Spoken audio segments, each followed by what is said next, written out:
ระคุณแม่ล้ำฟ้ามหาสมุทรพระคุณแม่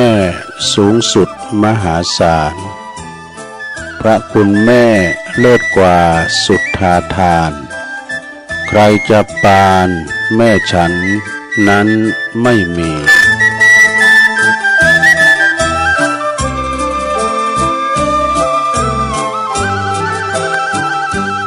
ก็ขอความนอบน้อมแด่พระรัตนตรัยอันมีพระพุทธพระธรรมพระสงฆ์เป็นสรณะอุตุกราบแนบใจไหวสาถวายความเคารพมายังครูบาอาจารย์พระมหาเถรานุเถระตันเจ้าคณะพระสังฆาธิการพระภิกษุสามเณรเจ้าจุโตนจุองค์กุวัดวาอารามพร้อมตึงสำนักติภักสงฆ์โดยนะครับเนขอเจริญปอนมายังบรรดาปอออกแม่ออกศรัทธาตันสาธุชนนักศีลนักบุญคุณดีหมู่เฮาเจ้าขาดตั้งหลายเนาะที่อยู่กันตั้งบ้านตั้งจองในเวลานี้บ่ายมาแล้วก็หมุนคืนวิทยุมาฟังเนาะรายการสารธรรมยามแลงยามบ่ายวันนี้ก็เป็นภาระหน้าที่ของอาตมาภาพเก่ากับผมตุลุงนันชัยวัฒน์นาคเสโนก็จัดรายการอยู่ที่บุญห้องสงฆ์ของวัดพระธาตุดอยน้อยตำบลดอยหล่ออำเภอดอยหล่อจังหวัดเชียงใหม่มาพบมาปะกันในวันจันทร์เนาะวันจันทร์มื้อแลงบ่ายสามเปิดมอบไม้ปุงปันถวายเวลาโดยเมตตาธรรมอาจารย์พระครูอภิวัฒนวิกรมประธานคืนสีขาวเฮาก็ตุลุงก็คุ้นคว้าทำการบ้านเนาะมามาจ้านำเสนอศรัทธาญาติโยมทั้งหลายในวันจันทร์การปุถพระศุกร์เสาร์นี่มี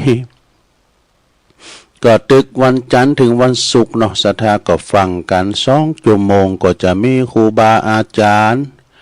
ที่เปิ้นเป็นเจ้าของรายการมานางนางจ้าเนาะปบปะกับปอออกไม่ออกศรัทธา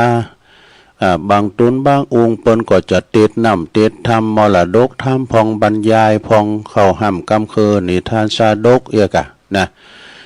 เป็นกำลังอกกำลังใจอีปอยเมทรงเมื่อแรงไอ้นี่ก็คุณฟังก็จะบ่พอหลายสักเท่าใด ก็เพราะว่าเปิ้นไปสอบเบหาเงินกันเนาะมันเหมือนเจ้าก้ำคืนกันเนี่ยเปิ้นเข้าบ้านเข้าจองกันมาลงเปิ้นเรียกว่าตึกขโมง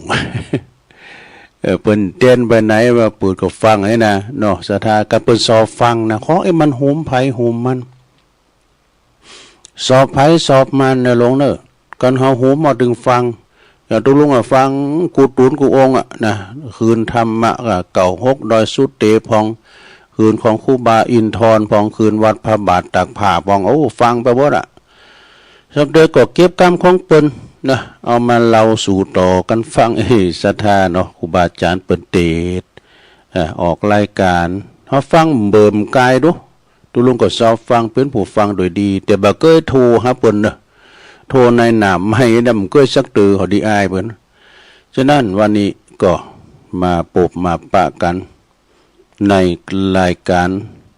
สารธรรมยามแลงยามบ่าย2 ชั่วโมงโดยกันเด้อก็ออนไลน์ไปหลายที ถ้าว่า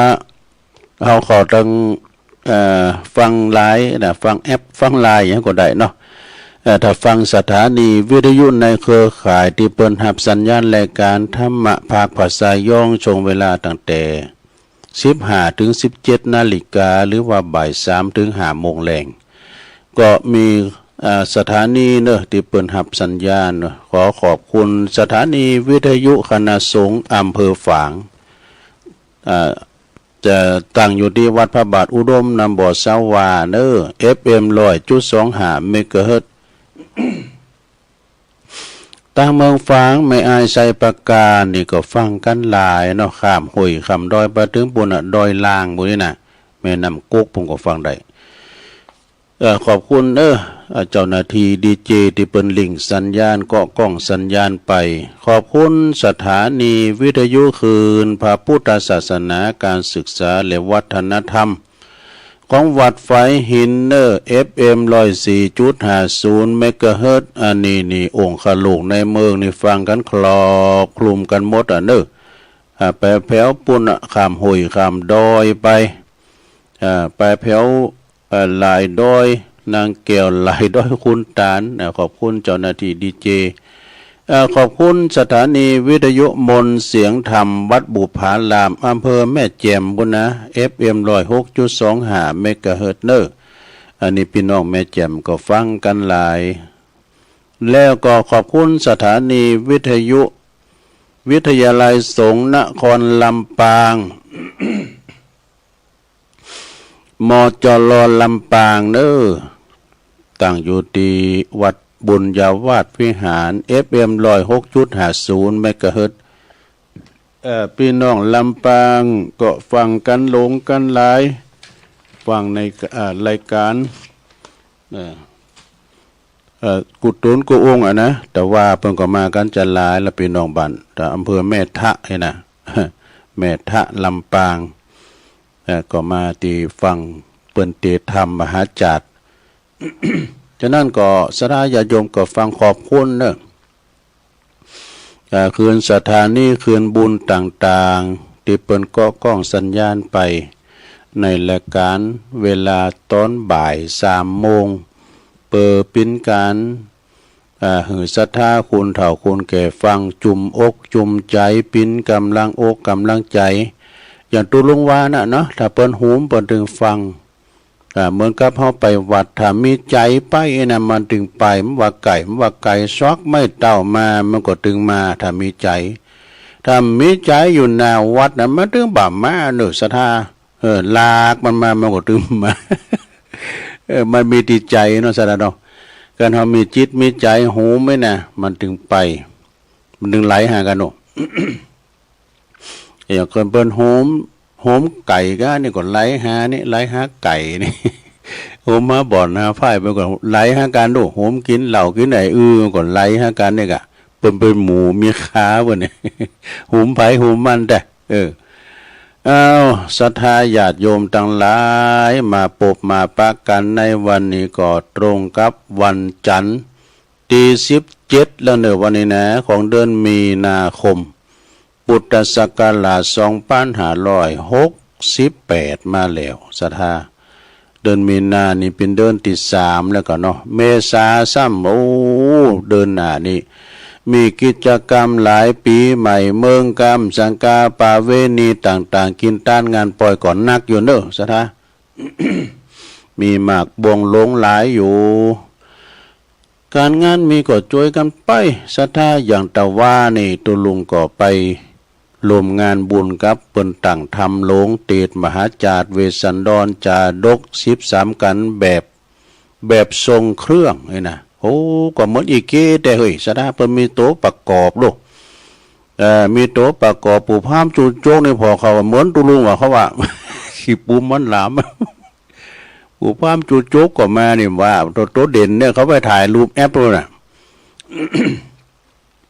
เปิ้นเตดแบบแหล่พองสร้างพองบรรยายพองอาจารย์ราชันอริโยพร้อมกับทีมงานเปิ้นน่ะก็เข้าท่าซะท่ามนต์ไปทำแบบนึงเฮ้ยมันมาพออีแก้วตะปูเปิ้นฟาดละอ่อนเจ้าชาลีกันหาเนี่ยมัดมาดับบคุณเท่าน้ำตาตกก็มาไปเจ็บเนี่ยเปิ้นเอาฟองน้ำห้องกุ่นแล้วนี่แล้วเอาไปลิ้นตะหมูแข้งหมูขาลายผู้อีกก็มีอันทศพลหิมพานต์เนาะแล้วก็น้องผักบุ้งเปิ้นมาไล่มาแหล่ด้วยโทก็ปินตาดีโมนดีงานกันไปปอก็มีออดคาลามาย ขอฟังเพลงผลงานเพลงลุงขี้เมาเอาแต่เฮ้ยปุตโตอุทาหรณ์ของคนรุ่นเก่านั่นน่ะก็เปิ้นก็เสียงก็เหมือนน่ะโตก็เหมือนได้เนี่ยตุลุงก็เลยไปถ่ายแอปกับศิลปินดารากระทบใดดาราหน่อย เหมือนจะตัวใหญ่ด้วยตัวน้อยแล้วตัวลุงก่อนตัวลุงมันตุ๋ยมันแล้วเนาะ พอตอนทรงที่พักเบรกพักเตียงนั้นก็ขางเวลาเปิ้นได้ห้องเพลงโทษเปิ้นก็ห้องเพลงเอาถุงป้าไปนี่พระจะห้อมก้าซาวก้าลอยก้านี่ก็ได้หลายอยู่เนอะแต่ผมจะเอาสักบาทนะเปิ้นก็เอาห้อมตาลหั่นน่ะออดคาราไมายไอละเนาะไอละเปิ้นก็คุ้นเคยกันตึงท่านพระอาจารย์บดินทร์ศิลสังวโลอาจารย์เบิ้มนะเปิ้นเป็นจิตอาสาเหมือนกันแล้วก็แต่ว่านี่ก็มีโฮงตาลหลายเด้อครูบาอาจารย์เนี่ยตุลุงแดงเขาวัดโหลินเขาเนี่ยท่านพระครูอย่าลืมบ่ล่ะจื่อเบิ่นนะพระครูเบิ่นนะตุลุงแดงอยู่กันแล้วก็ได้เนาะวัดโหลินนี่เปิ้นสอบเอาของมาจัดหลายเสียงเรื่องเด้ออาจารย์พระครูวรธรรมธีรพงศ์วรธรรมก็ได้ตุลุงก็คิดว่าทรัพย์จื่อบ่นะตุปิแก่นนี่เนาะวัดตาจำปีลูกศิษย์ของครูบาเจ้าดวงดีนะ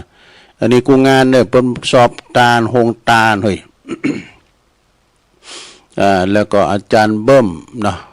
วัดเหล่าป่าตานก็เอามาแต่เพิ่มได้อยู่นะเป็นลูกศิษย์ลูกหาเพิ่นมาแล้วเพิ่นก็มาตานด้วยโอ้ก็ครูบาอาจารย์ก็มากันลงกันหลายหลวงปู่ครูบาปูนวัดห้วยสุ่มปล่อยวัดบุญพระครูอุดมศิริทัตวสีผู้มาลำปางเพิ่นก็มานี่แล้วก็พระครูยามตุนเอาเพิ่นก็ลูกลำปางมาตุลุงก็บ่ฮู้จักเพิ่น แล้วก็มีท่านพระครูสาธิตสารคุณเนาะที่ปรึกษาเจ้าคณะตำบลนำดิบวัดหนองผาขาวอาจารย์วรรณชัยชยานันโทก็ไปฉันเพลโดยกันนะไปฉันเพลโดยกันอาจารย์พระครูกัลยาณปาโมทประมากำลุนแล้วก็ตุปินหนุ่มตาเนนทั้งสองตุนลูกศิษย์เปิ้นอันนั้นเป็นนั้นถิ่นด้วยแล้วก็ตังตุปิเลินวัดดอยถาดวัดนั้นพระธาตุม่อนปิ่นเปิ้นก็มาแต่เปิ้นปีก่อนปีตัวโยมกนกพิชัยนาเขากันเนาะแล้วตุปิอ้อย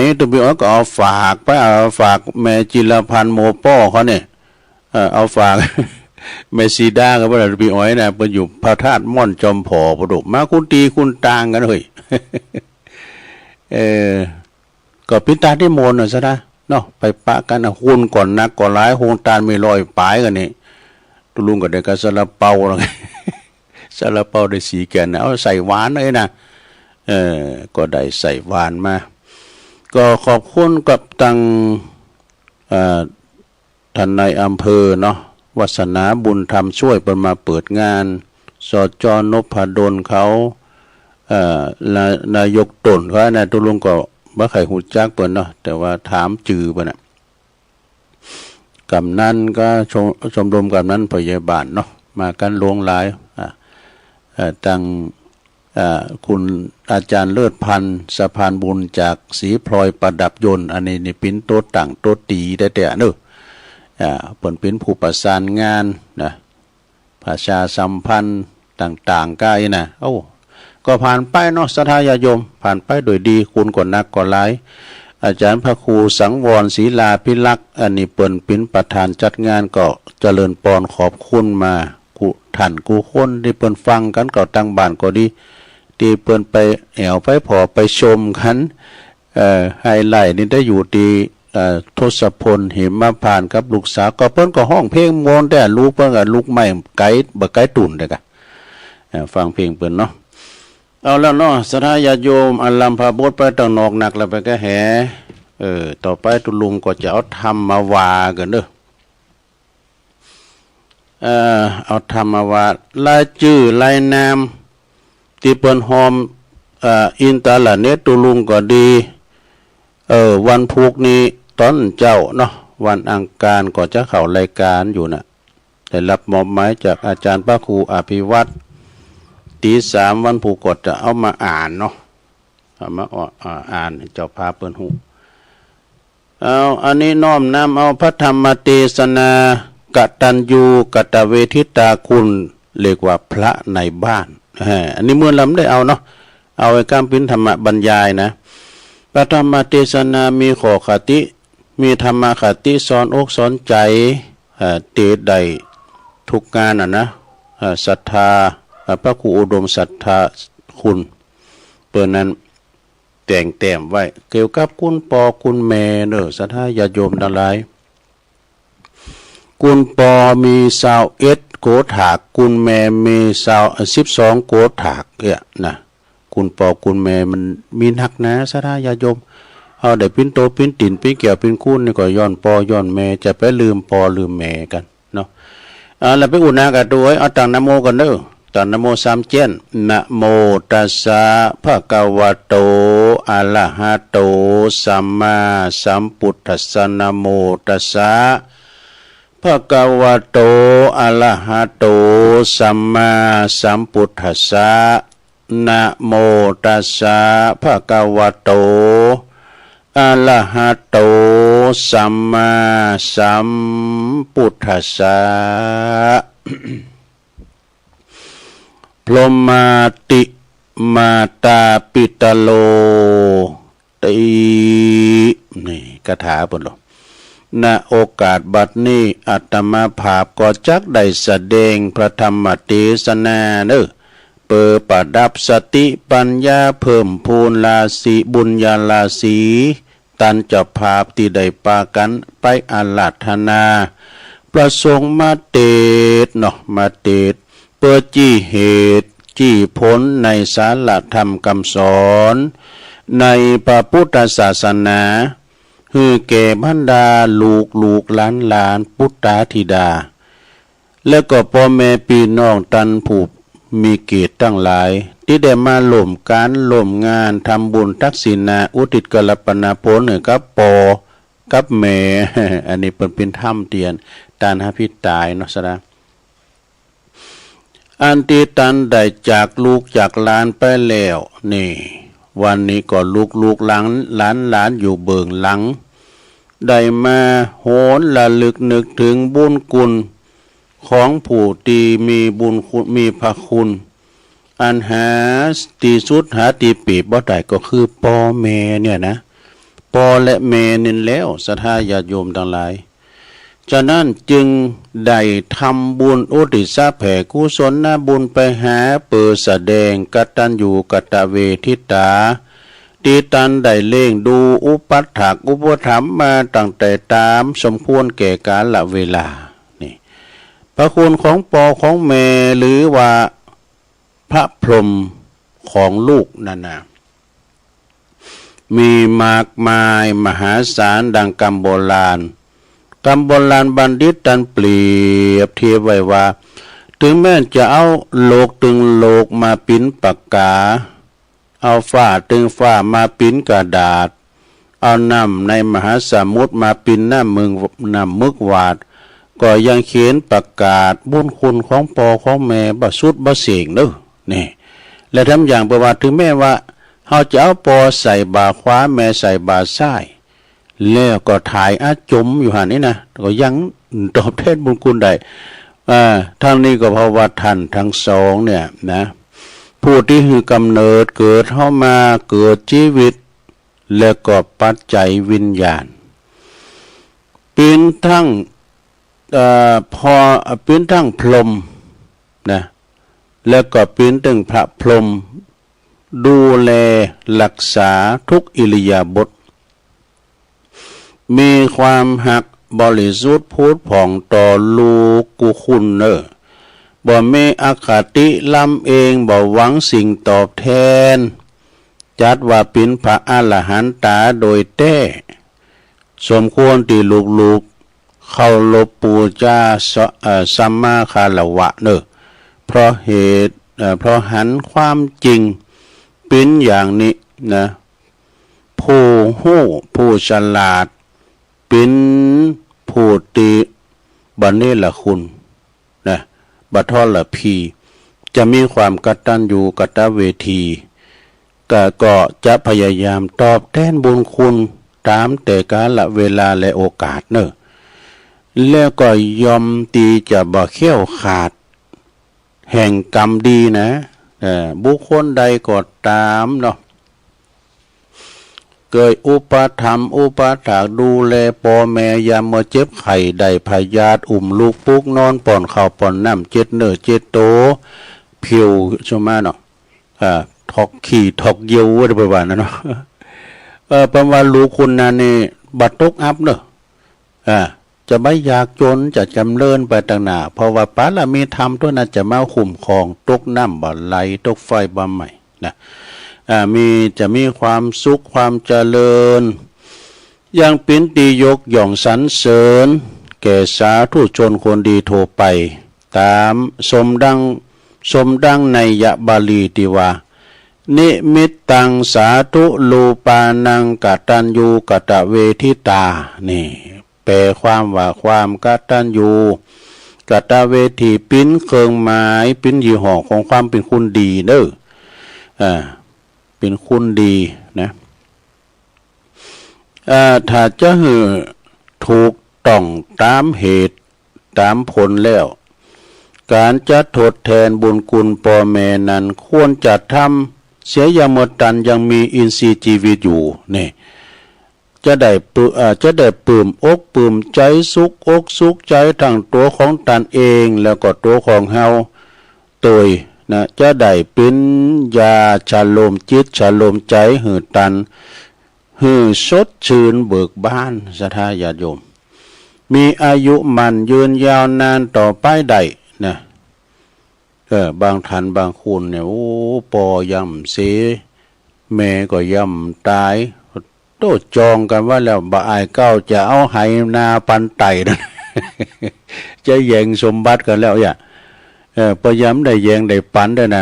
โต้เนี่ยแปลว่าขอนมีเฮ็ดนะจะเอาทีเดียวสิ่งที่สำคัญก็เล่งน้ำใจตันเนอะศรัทธาโดยลูกที่ประพฤติดีปฏิบัติชอบประกอบไปด้วยศีลโดยธรรมตันก็สุขอกสุขใจแล้วนะอดถึงความตุกข์ของพ่อของแม่น่ะที่ได้ฮือกำเนิดเกิดลูกมาเนี่ยแสนที่จะลำบากอยากเย็นเขียนใจเอาชีวิตปินเดิมพันศรัทธายามเมื่อลูกอยู่ในท้องอยู่ในครรภ์จะลุกจะนั่งจะนอนจะยืนจะเตี้ยวเยียวถ่ายนี่นะก็จะค่อยระมัดระวังโกจะไปตกไปตาวไปลุ่มจะเป็นอันตรายแก่ลูกอาหารการกินก็อดกินเป็นน้ำพริกน้ำปูกะปลาทูจีไม่ได้กินอ่ะยำ6 กำจังก้านะกินเผ็ดก็บ่ได้กินห้อนก็บ่ได้กิมก็ไม่ได้ก็มันเป็นแสลงนะมันจะไปปิดภัยแก่ลูกเนี่ยรักษาลูกตั้งแต่อยู่ในท้องแล้วนะครบ10 เดือนมาเกิดออกมาแล้วปิตามารดาก็โสมนัสสะยินดีปีดาป้าโมดนะยินดีเมื่อว่าเหมือนได้เพชรได้แก้วสารพัดดึกมีกาแสนกาล้านนะที่ว่าลูกเกิดออกจากท้องมาแล้วเนาะทานโนทานอมหอบลุ่มลาโลบ่เหือได้พลากจากสายตากูคำกูเจ้าเอาทันเอานมยัดใส่ปากดูดดื่มกินนะทุกวันทุกคืนอย่างเพ่งไปว่าเนาะค่าน้ำนมเนี่ยรู้ปัญญมาจางแต่งเนาะเลือดในอกผสมกลั่นเป็นน้ำนมให้ลูกดื่มกินนี่เลือดก่อนนะลูกเลือดก่อนเลือดปอเลือดแม่นี่นะมาปิ้นลูกนะฉะนั้นใครจะไปลืมเนอะคุณปอคุณแม่นี่ลูกเต่าเหล่าล้านเลนเนาะเอาทันเอานมหรือคือสายเลือดของแม่ดอกนะอันนี้คือพระพรหมของลูกนะพระพรหมของลูกมีพรหมวิหารธรรมถึง4พรหมวิหารธรรม4มีอย่างประลับเมตตาเนี่ยมีเมตตา1ละก็คือความหักใคร่หักปิ้นโดยความบริสุทธิ์ใจพุทธผ่องแต่นะอันนี้คือความเมตตากะลุนนะก็คือความอินดูสงสารนะเหมาะนะอินดูสงสารหันอกหันใจเมื่อลูกได้ตกหลักกรรมลำบากนะ3โมทิตาเนี่ยพลอยยินดีเมื่อลูกเฮาได้ดีจบปริญญาก็ดีเนี่ย ได้ติดทหารก็ดีก็ยินดีปีดาบ่แสดงความอิจฉาริษยาเด้อการแกล้งลูกอย่างสักอย่างนะแล้วก็สุดท้ายสี่อุเบกขาความวางเฉยเด้อ ความวางเฉยนี่ก็บ่ดีใจบ่เสียใจบ่เหยียบย่ำบ่ซ้ำเติมเมื่อลูกเนี่ยถึงความวิบัติอับจนเนี่ยกูนี่มาสอบมึงล้ำเหลือเปิ้นว่าหยังฟัง โหแล้วกล้าเนี่ยนี่มันซ้ำเติมดูอันนี้พ่อแม่มันซ้ำเติมนะพ่อแม่ปิ้นพระเทพคอยละเวทละวังฮักลูกรักษาลูกมาต่อเต้าหอยตีนเต้าจอนนี่หอยตีนเต้าจอนอาบน้ำปอนเข่านั่งเฝ้านอนเฝ้าลูกพุทธาธิดาจนปออิดจนปออ่อนกายานี่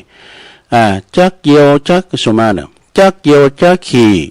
นะรับเด็กลูกเจ้าเหมือนกับลูกปิ้นเจ้าปิ้นนายเนี่ยยามเมินรับนอนอยู่กับโกนลูกจะปิ้นอันตรายจะเข็บแมงป่องก้านะจะมาคบนี่ศรัทธามีทำบทหนึ่งประว่าซื้อเปิ้นหักลูกหักเต่าเนี่ยใหญ่มนากาบ้านเปิ้นว่าโอ้แม่นี่มีความปิ้นโหงลูกเปิ้นจะปิ้นนาฬิกาปลุกให้ลูกตื่นมาไปโรงเรียนตอนเจ้าได้กันเนาะขามเอ้ยขามมาจูเดิมมีก็จื้อลูกกับบ้าจะอาบน้ำอาบน้องมากินข้าวไปโรงเรียนเดี๋ยวมันเอ็มเนี่ยแล้วก็อย่างเงี้ยแค่นี้นะจืมเดี๋ยวมันไปจือฝรั่งว่าแหละแองจิล่าเนี่ยก็ซิล่าไปห้องลูกเมื่อเจ้าแม่ปิ่นโคทำกับเขาให้ลูกกินเนี่ยแม่จะโคขายเงินกินเขาแล้วห่อเขาไปด้วยปิ่นธนาคารให้ลูกเบิกเงินทำแล้วแบมือขอมานี่ปิ่นธนาคารนี้เบิกได้ตลอดเวลาทุก24ชั่วโมงวันเสาร์วันอาทิตย์ก็เบิกได้ฝนตกฟ้าห้องก็เบิกได้เมื่อคืนยังปลุกมาเบิกได้ปิ่นหมอคอยดูแลตอนลูกเฮาป่วยนี่เจ็บป่วยเมื่อยไข้ก็พ่อแม่ปิ่นล้ำปิ่นนอนเดี๋ยวเอาส่งห้องยุกห้องยามันปิ่นขางก็เอาคาราไมายออดคาราไมายได้เอายามาใส่เป็นครูคอยสั่งสอนหนังสือเนาะครูคุณแรงด้วยพ่อแม่นี่นะครูคุณแรงเป็นคุณขับรถเวลาเดินทางเนี่ยพ่อแม่นี่นะเป็นเปิ่นคอยปลอบอกปลอบใจเฮายามเมื่อเฮาร้องไห้เนี่ยแม่เป็นทุกอย่างของชีวิตลูกนะเป็นพระเจ้าองค์แรกเป็นว่าเป็นพระองค์แรกที่แสนดีคือชีวิตคือเป็นคู่คุณแหลกผู้ประสิทธิ์ประสาทวิชาความรู้เป็นหมอคอยดูแล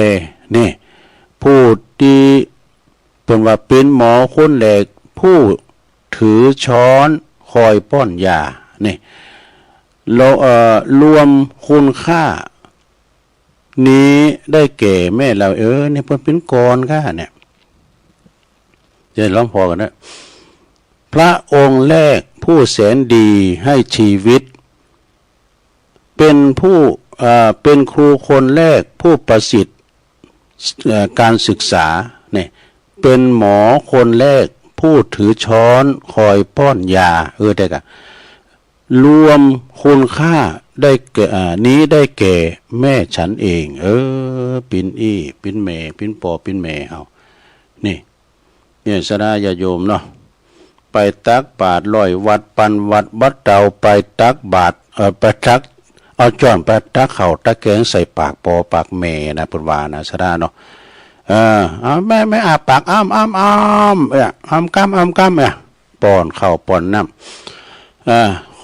ปุถวาไปตักบาตร100 ครั้งยังบัดเต่ายังบัดได้บุญเต่าตักเข้าอาหารใส่ปากปอปากแม่เพียงครั้งเดียวนี่สนาญาโยมเนาะอันใดดีอันใดลำก็เอามาหือเปิ้นพองเปิ้นมักเปิ้นสอบอันใดยำอิ่มหยังพองน่ะยำบ่อี ยำบ่อีกก็มีหลายอย่างของป่าแล้วก็ลูกมี3อย่างได้มั้ยซะนะลูกมี3อย่างนี่มันก็จะน่ะ1อภิชาตบุตรอภิชาตบุตรเนาะ2อนุชาตบุตร3อวชาตบุตรมี3อย่างถ้าหือแม่ลงเอาเดี๋ยวเอาลูกคนใดเอาจะเอาคนใดข้อที่1เนาะอภิชาตบุตรนี่แปลว่าลูกที่พาเสริฐกว่าพ่อแม่โลนะก็คือมีความรู้มีคุณธรรมสูงกว่าพ่อกว่าแม่เด้อเนาะข้อที่2อนุชาตบุตรนี่ก็คือดีเสมอพ่อแม่นี่แต่อันที่3นี่ก็เนาะอวชาตบุตรนี่บ่ดีเลยเป็นลูกล่างลูกผานปอด่าปอตีแม่นี่สถาบดีเฮล่ำเปิ้นเล่งบ่ใหญ่ก้องใหญ่อย่ามาเป็นงูเห่างูจองแต่พร้อมก็ลืมปอลืมแม่ด่าปอตีแม่เนี่ยเพราะว่าเขาหำกำกรตุลุงจังหวะเลี้ยงใหญ่มาแล้วเต้าหงเต้ากามาตอดตุมลาขว้างไว้เสียจ้อยบ่คือทอดตัวเมื่อยามหนุ่มน้อยแม่พอคอยดูเจ้าอยากตุกเมื่อกลางคืนเย็นแม่กึดนั่งลุกหอบเจ้านงไวกันว่าเจ้าลูกน้อยสะดุ้งตกใจแม่จักห้ามให้ขวัญมาเน้อเจ้านี่แม่จักจามไอกว่านายลูกเต่าสะดุ้งตื่นเมื่อเวลาตื่นพักผ้าขี้เยี่ยวนายอีแม่ก็เอาไปซักตึงตากแห้งตึงวันเลี้ยงใหญ่มาแล้วมะม้อยจอมขวัญมีใจมอยดำปากห้าวสัวกายามเมื่อปามานอีแม่ก็ก้องหันหน้าหวังปึ้งบุญกุลยิ่งนักเลี้ยงใหญ่มาแล้วกายเป็นเพศยักษ์บ่กึดฮอดอันบุญกุลแม่ได้หอบเลี้ยงกำจูอุดหนุนแม่หวังเป็นคุณเมื่อยามแก่เฒ่า อีแม่หวังเป็นบุญเป็นคุณยามเฒ่าสะเลแก่สลาปุโลเนาะฉะนั้นไผที่มีปอมีแม่นะสลาอย่าจนจะไปลืมเหมือนกันกินดีอยู่ดีก็ไปลืมไปอยู่ไปใจพระเจ้าในตรูหันได้อย่างกับติ๊กต๊อกกับปุถุคุณเฒ่าคุณนั้นหลังเกาะหลังกล่องมาหับจางเต็ดอ่อยอยู่เพราะว่าลูกมีจันลายคุณอยู่เพิ่นทิ้งว่าอันนี้มันก็เป็นกรรมไผกรรมมันเนาะสถาเนาะเขามาอาศัยต้องแม่เกิดบ่ได้บ่ตอบแทนบุญคุณของพ่อของแม่อยู่ว่าอันลูกต่าง3ต่าง5เนี่ยเพราะว่าลูก4 5คนในพ่อแม่เลี้ยงได้หมดแต่ว่าลูก4 5คนเลี้ยงพ่อเลี้ยงแม่2คนมาว่าใครได้นะสถานในธรรมเพิ่นถึงว่าเนาะฉะนั้นเวลาลูกเกิดมาตัวแดงตัวน้อยอยู่โกก็โกเนาะว่าโกปินอันตาลงตาลายจะเข็บแมงป่องก้าเนี่ยจะมาคบมาตอดงูเหี่ยวเขียวคอก้าเนี่ยตลอดถึงหินยุงไม่ให้ไต่ไล่ไม่ให้ตอมเนาะแม่แต่ว่าเฝ้าพอคอยดูแลคอยดูบ้างพองนี่นะพ่อแม่ห่มผ้าพ่อแม่ห่มผ้าเหือลูกห้อนเอาตีนถีบเย็นออกนั่นถึงมีแล้วเนาะมันห้อนมันก็ตีนถีบเย็นออกแม่ก็เก็บมาปกห่มแถมใหม่เอาปกหันโกมันเป็นโรคปอดเนี่ยโกปอดมันโบมเนาะหือเหมือนเดิมเอามาปกหือเหมือนเดิมบ่ได้จุ่มบ่ได้สามบ่ได้ด่าลูกได้เต่ายังซักอย่างแหละรับให้หลายเพื่อกล่อมลูกกันได้ยินก่อนนี้เพิ่นมีอู่เนาะสนาเนาะตุลุงในเลี้ยงน้องยังได้กันขายยกอู่นะก็นักไกวนะมันยังให้อยู่นะเฮากำ2เจือกแล้วขายยกเขาอย่าเดี๋ยวมันรับไปละเนี่ยก่อนเพิ่นมีอู่โลอย่าเดินอูมเดือนนี้เมียกาเนาะบ่เดือนนี้เฮาพอเราไปในห้างจังหันน่ะเขามัดติดอกหรือมัดติดแอวบ่รู้ว่าโอ้เป็นก่อนกันตะวันบ่ายจ่ายนะเปิ้นหัวคุ้มดุกก็ผีตักผีตายว่ะบ่ได้เอาเข้าในห้างผีมันมีไหนหมดจ้ะพอแล้วเดือนน่ะซ้ำเดือนนะโอ้อันนั้นเฮาก็ว่าลูกมาว่านะหยังน่ะมึนตาเม้งเป็นว่าอันนั้นเป็นหมาทำแล้วหมาก็อาศัยนะเอาอยู่ในอกเอาเคยหันไปทางในเมืองอี้ก็เป็นมีกาเอามาเขากอบอกแล้วก็ แม่นหนาก็มาแล้วมันอีก้าฝุ่นตกอ่ะ ใช่ก็มันแรงก็พี่พร้อมก็มาเป็นรูถึงไหนอ่ะนอกเลยบางคนนี่กินข้าวกินน้ำเนาะศรัทธาญาติโยมกำลังกินข้าวกินน้ำก็ยุดกลางคันพร้อมหยังเพราะว่าได้ยินเสียงลูกร้องไห้เพราะว่าปากก็บ่อาจจะเพราะปากบ่ได้อาจจะหิวอัน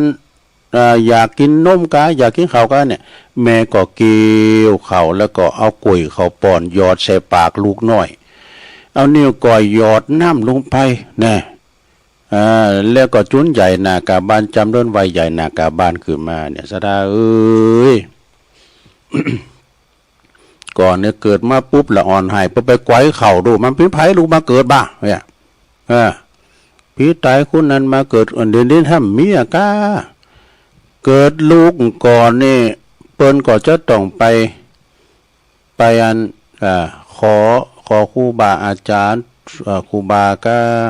ปนหน่อยปนนั้นไปตั้งจือหรอกตั้งจือเปิ้นเอาอักขันละพยัญชนะมาโบกมาสังกะโดโตเดโตสีโตอย่างนี้นะเปิ้นมีโดกะขะกาคางะอย่างนี้นะอันใดโตที่มันเป็นอากาลกินีเนี่ยเปิ้นบอกเอาก็ว่ามันเป็นกาลกินีมันฮีบอกมามันกล้าบ่ขึ้นโอ้อันนี้มันจับจืออย่างเนี้ยโอ้อันนี้จือมอยนะบ่ จือมอยไหนนะมีเดินนะมีก็อันนี้มันจือยังจูบ่ะนี่มันจูอันนี้ไผนี่ปั่นบ่อยจือปั่นก็มีนะมันจือเมืองหรอกเกี่ยวคำมามันจูน่ะมีมันตะเนาะเดือนนี้เปิ้นอ่านแล้วจือได้งามใส่ไปเลยต้องมาถามไผอ่ะถึงไหนเนี่ยศรัทธาญาติโยมทั้งหลายพ่อแม่นี่เป็นอาจารย์คุณแหลกเป็นคุณแหลกเป็นบุรพาจารย์เนี่ยสอนสอนปากสอนยางสอนเตียวสอนหือจือจ๋าว่าปอแม่ปู่ป่าลุงปู่ป่าหน้าลุงหน้าป่าปอป้าโหจักดีโหจักให้นี่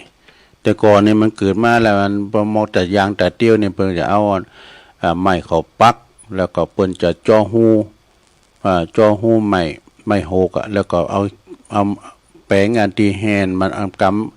กำแหวดนี่นะกำแหวดมันเตียวแหวดเต้เนี่ยเนาะหูจักกินหูจักเกี่ยวหูจักเยี่ยวหูจักถ่ายนะบ่แม่สอน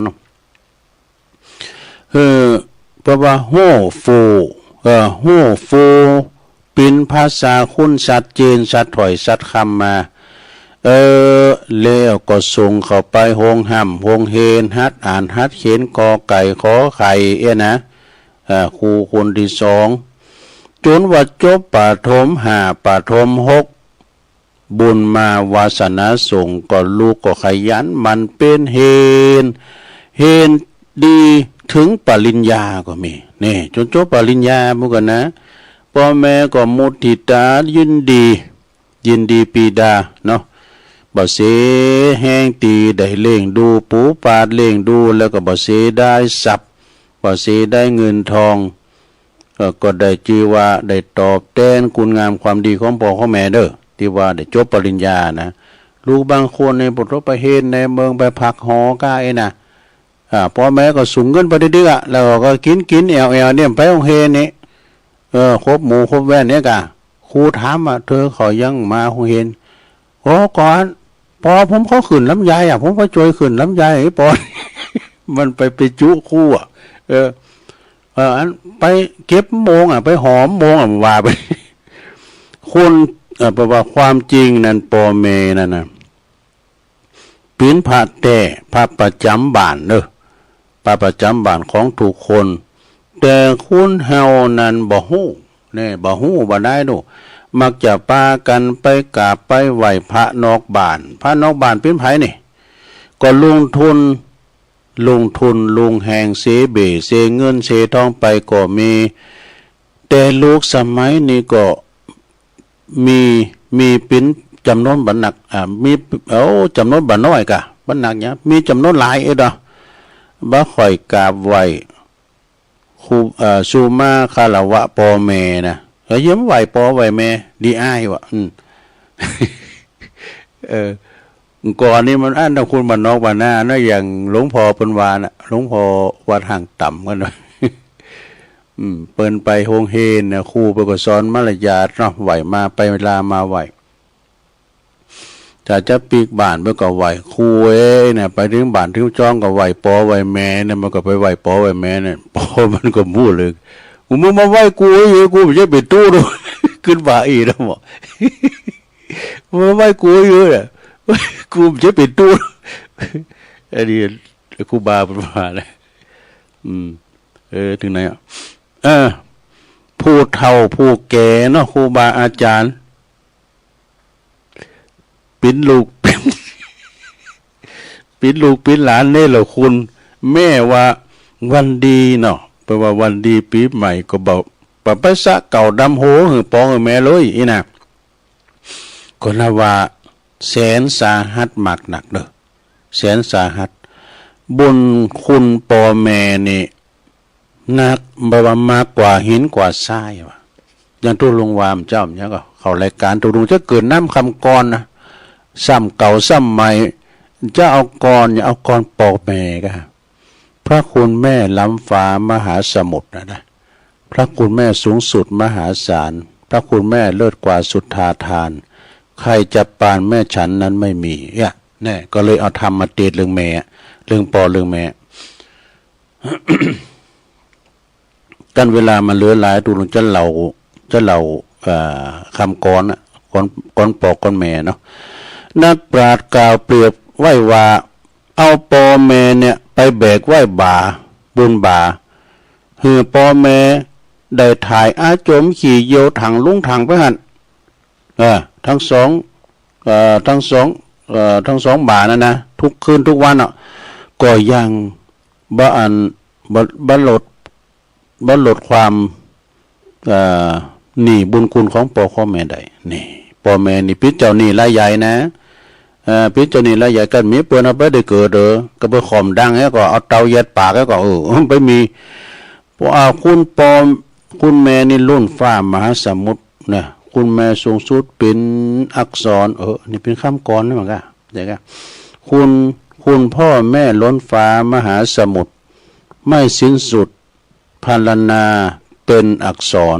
มากยิ่งกว่าท้องฟ้าห้วงสาครก่อนจะนอนควรลำลึกนึกถึงบุญคุณก่อนรับก่อนนอนไหวปอไหวแม่เด้อคุณปอคุณแม่ปกปักรักษาเด้ออีน่ะมีปอจายคนหนึ่งมันจะไปเตียวต่างไกลปาถุงแล้วก็เอาเขียวปอเขียวแม่ไปด้วยห้อยคอไปวะไปถึงศาลากลางแผ่กลางป่าเตะขอเข่ากินแล้วก็เอาถุงห่อยว่าตีหันเตือนศาลานะ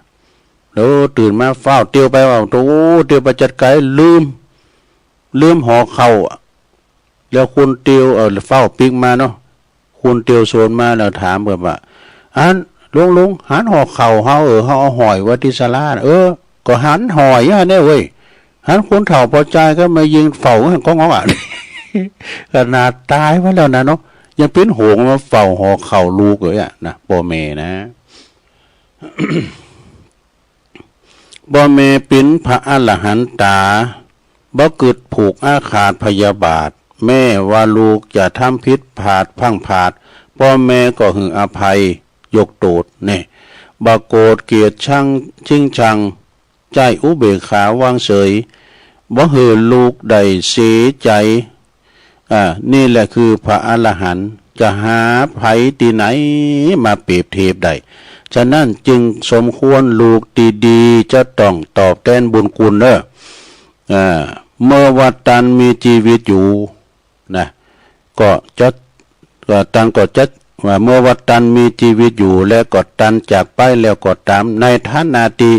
เฮาเกิดมาเป็นเจ้าปุตนะถือพระพุทธศาสนาพระสัมมาสัมพุทธเจ้าได้วางหลักแห่งประเพณีไว้คือ วางหน้าที่จะพึ่งปฏิบัติสำหรับลูกบุตรธิดาดังต่อไปนี่หนึ่งท่านเล่งเฮามาก็แล้วก็เล่งเปิ้นตอบสองจ่ายทำกิจนะช่วยทำกิจจากการงานของท่านสามยามเจ็บไข้ได้ป่วยดูแลรักษาท่านสี่ประพฤติหือดีเป็นตีอบอุ่นใจท่านห้าเมื่อท่านสิ้นบุญไปแล้วทำบุญอุทิศหือท่านเนอหกเนี่ยดำลงวงตระกูลไว้เล่งลางกายท่านนี่หนึ่งนี่เพราะว่าเล่งน้ำใจเนอะสองเล่งร่างกายเล่งหนึ่งเล่งร่างกายนั้นก็ได้แก่เมื่อถึงเวลาเจ้ามาแรงมาก็ทำหุงหาอาหารทำสำหรับเขาเหือตานป่อนเขาป่อนน้ำเนี่ยเพราะว่าพ่อแม่อยากกินอันยังก็ชอบอันใดชอบอันใดลำอันใดของหวานของข้าวก็เสาะมา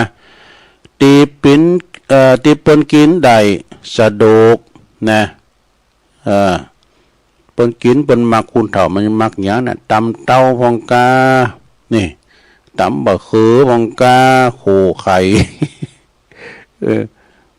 ปลาจอมกาอ่ะขนขวายหามาเนาะเฮือนอนสบายอากาศถ่ายเทได้สะดวกในห้องบะอึบบะเต็นลำไปน่ะ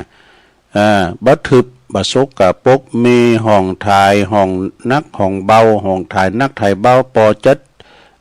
ะเตี้ยวได้ง่ายน่ะเมื่อวายามมาเฮาเป็นเด็กเป็นละอ่อนพ่อแม่ก็ป้อนข้าวป้อนน้ำให้เฮากินนี่ข้าวของ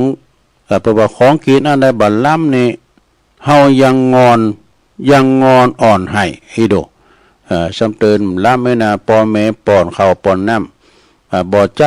พอใจพ่อแม่นี่กินทิ้งควางเลยก็มีปัดควางเลยก็มีน่ะเนี่ยปิ้นตีล่างเยียวหือเฮาเนอพ่อแม่นี่นะยามเมื่อเฮาปิ้นละอ่อนเด็กขาไหลเด้งสาน่ะถึงเวลาที่ลูกเฮาจะต้องใจนี่กรรมทดแทนบุญคุณเนอะนะใจนี่กรรมทดแทนบุญคุณที่เรียกว่าทดแทนค่าน้ำนมนี่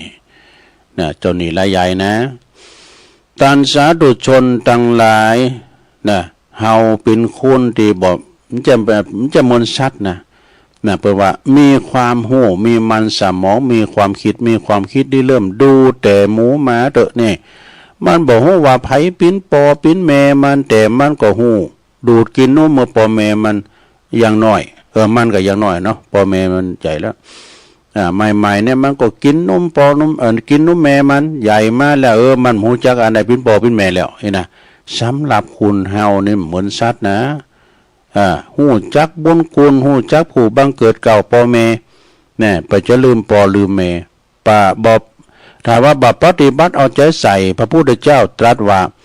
ไม่ลอยน้ำยังดีกว่านี่ ขอนไม้ที่ไหลลอยน้ำหรือว่าตีตันว่าไม่เต้ายังดีกว่าลูกเต่าเนรคุณนี่ไม่ลอยน้ำมานะไม่ลอยน้ำมันแห้งแล้วก็อย่ามาแป้งโลฟหนึ่งเข่าเป่าไฟได้เนี่ยไม่เต้าก็ยังโจยพยุงร่างกายบ้าหือลมหือกุลแต่คุณอกตัญญูในละคุณอยู่ไหนก็ทำความเดือดร้อนแก่ผู้ไก่สนิทสนมผู้ปกครองเนี่ยเป็นมีทิฏฐิมันะลืมตัวแม้แต่คุณในสมัยปัจจุบันนี่ศรัทธาญาติโยมทั้งหลายจิตใจเหินห่างจากศีลจากธรรมเจ้าเพราะว่าปูชาวัตถุหลงวัตถุเหนือกว่าสิ่งใดนะบ่คอยสนอกสนใจยาดีกับปอกับแม่สักเท่าใดหนักนะมาแก้ละเลยเพิกเฉยดังได้หันได้ยินได้ฟังมาบ่อยๆประกาศลุ่งข่าวในหน้าหนังสือพิมพ์ก็ดีเช่นขู่เขียนทำลาย ชอบขู่เขียนเขียวเขียนทำลายเตะต่อยปอแม่นี่มีนะศรัทธาญาติโยมลูกคลั่งยา ไล่ฆ่าพ่อแม่อีมีนะชาติเปิ้นจะข่าวนะผ่านทรัพย์สินสมบัติของปอของแม่กลายเป็นคนลูกหยักลูกมารอักตันอยู่นี่แหละคุณเปิ้นว่าเป็นลูกหยักลูกมารลูกผีลูกเปรตนี่นะเปิ้นว่านะไปบ่น้อยปล่อยหือปอหือแม่แก่เฒ่าหืออดเข่าอยากน้ำปากมองต้องแห้งตามหลักทางพระพุทธศาสนากรรมได้ไผก่อมักจะได้รับกรรมนั้นตอบสนองเด้อลูกด่าปอด่าแม่ด่าปอตีแม่แถมหน่อยลูกเขานะจะมาตอบแทนเหมือนกันเนี่ยมันมาลายแล้วนะเกยตุบตีปอตุบตีแม่เขาก็จะโดนลูกเขาเนี่ยทำอย่างเดียวกันเช่นเดียวกันเพราะว่าตัวอย่างหือมีหือหันมามากมายในปัจจุบันโอ้หลายในโลกเนอะกันแม่ไปเดินก่อนจบแล้วกันเนี่ยน้ำลายหนาอยู่นะเป็นทำตัวอุ้ยเนอะหลวงปู่บุญปันนะอายุเป็นว่าประเพณีของเจ้าไทยเขานะเมื่อถึงอายุ20 ปีปรากฏจะโบสถ์ทดแทนศึกษาลำเรียนพระธรรมวินัยตอบแทนบุญคุณของพ่อของแม่เนอะนะหูจักบาปบุญคุณตัวหูดีหูโจว่าสิ่งที่ควรที่บ่ควรสิ่งที่ควรละเว้นจะได้เป็นคนดีมีคุณภาพพ่อแม่หันชายผ่าเลิงเนาะของลูกแล้วก็จะสุขกายสบายใจจืนอกจืนใจการตอบแทนบุญคุณของพ่อของแม่นี่แล้วก่อนนั่นก็บัดใจว่าจะเอาทรัพย์สินสมบัติไปหือตันเป็นหมื่นเป็นแสนเนอะหรือว่าแก้วแหวนเงินคำเอาเป็นของนอกกายนี่อันเป็นของนอกกายเปิ้นว่าบ่จี้หลังยังยืนเพียงแต่ลูกไปประพฤติดีอยู่ดีมีความเคารพเจอฟังมีสัมมาอาชีโวคืออาชีพชอบประทำผิดต่อบทกฎหมายบ้านเมืองอยู่ตามศีลกินตามธรรมขยันมันเป็นยามมือพ่อแม่เจ็บป่วยมือไข้เจ็บเป็นยินอุ่นบ่สบายก็ไปปกป้องรักษาไปปกปักรักษาพยาบาลตามโอกาส เดิมครับมึงไม่พออีเมเพราะว่าพอเจ็บปินอยู่หันอ่ะไปว่าก็ยาพาราไม่เหรอย่ำกิน ว่าแต่แล้วไอ้ที่พยาพาราก็เอาไปสู่ห้องยาเรามันจะเสี่ยงตังนุ30 บาทอ่ะอยู่ห่างไกลก็มาเยี่ยมเยินพองในบางครั้งบางคราวนะถามข่าวถามหาแสดงความห่วงหาอะไรคิดถึงปอคิดถึงแม่อย่างน้อยก็โทรศัพท์มาลำเดี๋ยวนี้รู้คนเฒ่าเปิ้นมีโทรศัพท์หมดถ้าหับโทรศัพท์กันเนี่ยปอเอ้ยเบี้ยพองเหรอเนี่ยสบายดีเหรอเนี่ยสบายนี่บ่เฮ้ยพุงเท้าจีนลาไปหือกิโลหน่อยเอาคุ้มริ้วแล้วนะหัวเป็นมือแดงนะความหักของลูกที่มีต่อพ่อแม่นั้นนะเหมือนยาอันวิเศษเนอะเอามาอาบสโลมจิตใจพ่อแม่จะเป็นของฝากเล็กๆน้อยๆเพียงเล็กน้อยตีลูกยิบยืนหือนะก็ปลื้มอกปลื้มใจหาสังเปรียบเทียบบ่ได้ฉะนั้นในเวลาในวันนี้ก็มีลูกหลานตันเต่านะเปิ้นทำบุญไปหือก็มาระลึกนึกถึงบุญคุณของผู้ที่วายชนที่หือกำเนิดเฮาหือเลือดหือเนื้อหือชีวิตเฮามาตลอดถึงเรื่องดูอุปถัมภ์แนะนำพร่ำสอน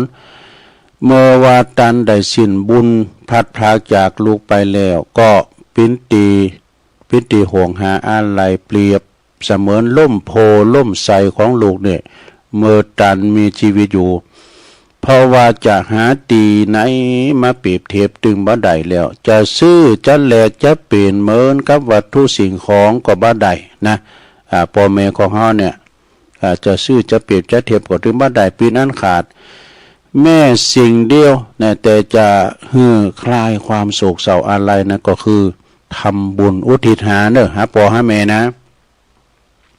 บางคนก็เกินนำไป3 ปี 4เล่มบ่เกิดตานก็เข้าหึงอีปอยแม่แต่คันเดียวทำบุญไปเถอะเนาะทำบุญส่วนกุศลไปเปิ้นบัดตายเลี้ยงโดยกายเปิ้นตายเลี้ยงโดยวิญญาณเลี้ยงโดยวิญญาณก็ตานก็เข้าถึงวิญญาณของท่านนะฮะเปิดแสดงความกตัญญูกตเวทีแม่ว่าดวงวิญญาณของท่านไปสิงสถิตอยู่สวรรค์วิมานแมนจันใดก็ตามเนาะอยู่ไกลได้โปรดรับหูรับทราบมารับเอาบุญกุศลแล้วขอดวงวิญญาณของท่านจงหู้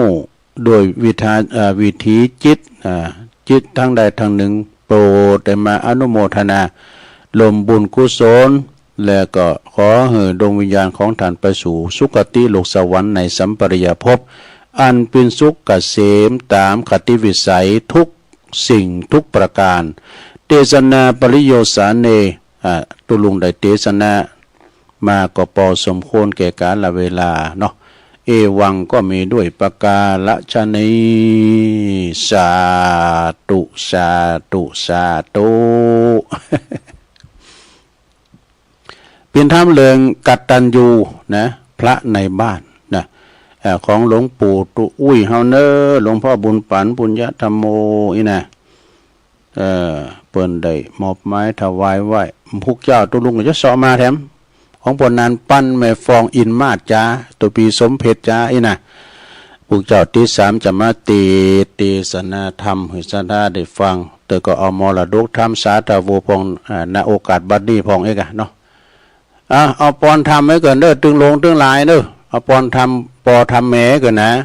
ทำปอทำแม่เด้อเนี่ยนะทำมงคลนะทำกตัญญูเด้อสัพปิติโยวิวัจจันตุสัพพะโลโกวินาศตุมาเตภวัตวันตะลายโยสุขีติฆายุโกภวะอภิวาตานาสีลิสานิจังพุทธาปัจจายโนจัตตาโลธรรมาวตันติอายุวันโนสุขังปะลังเอาแล้ว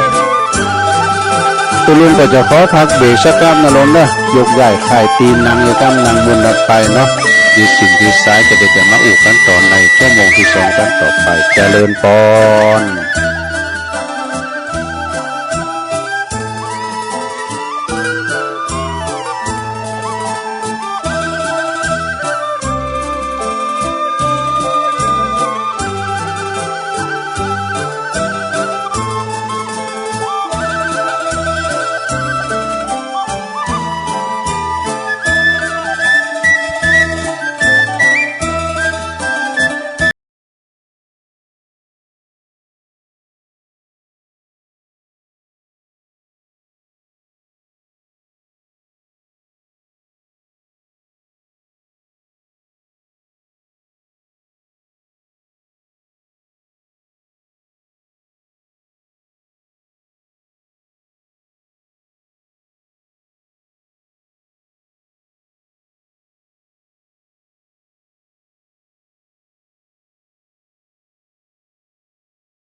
เอาแล้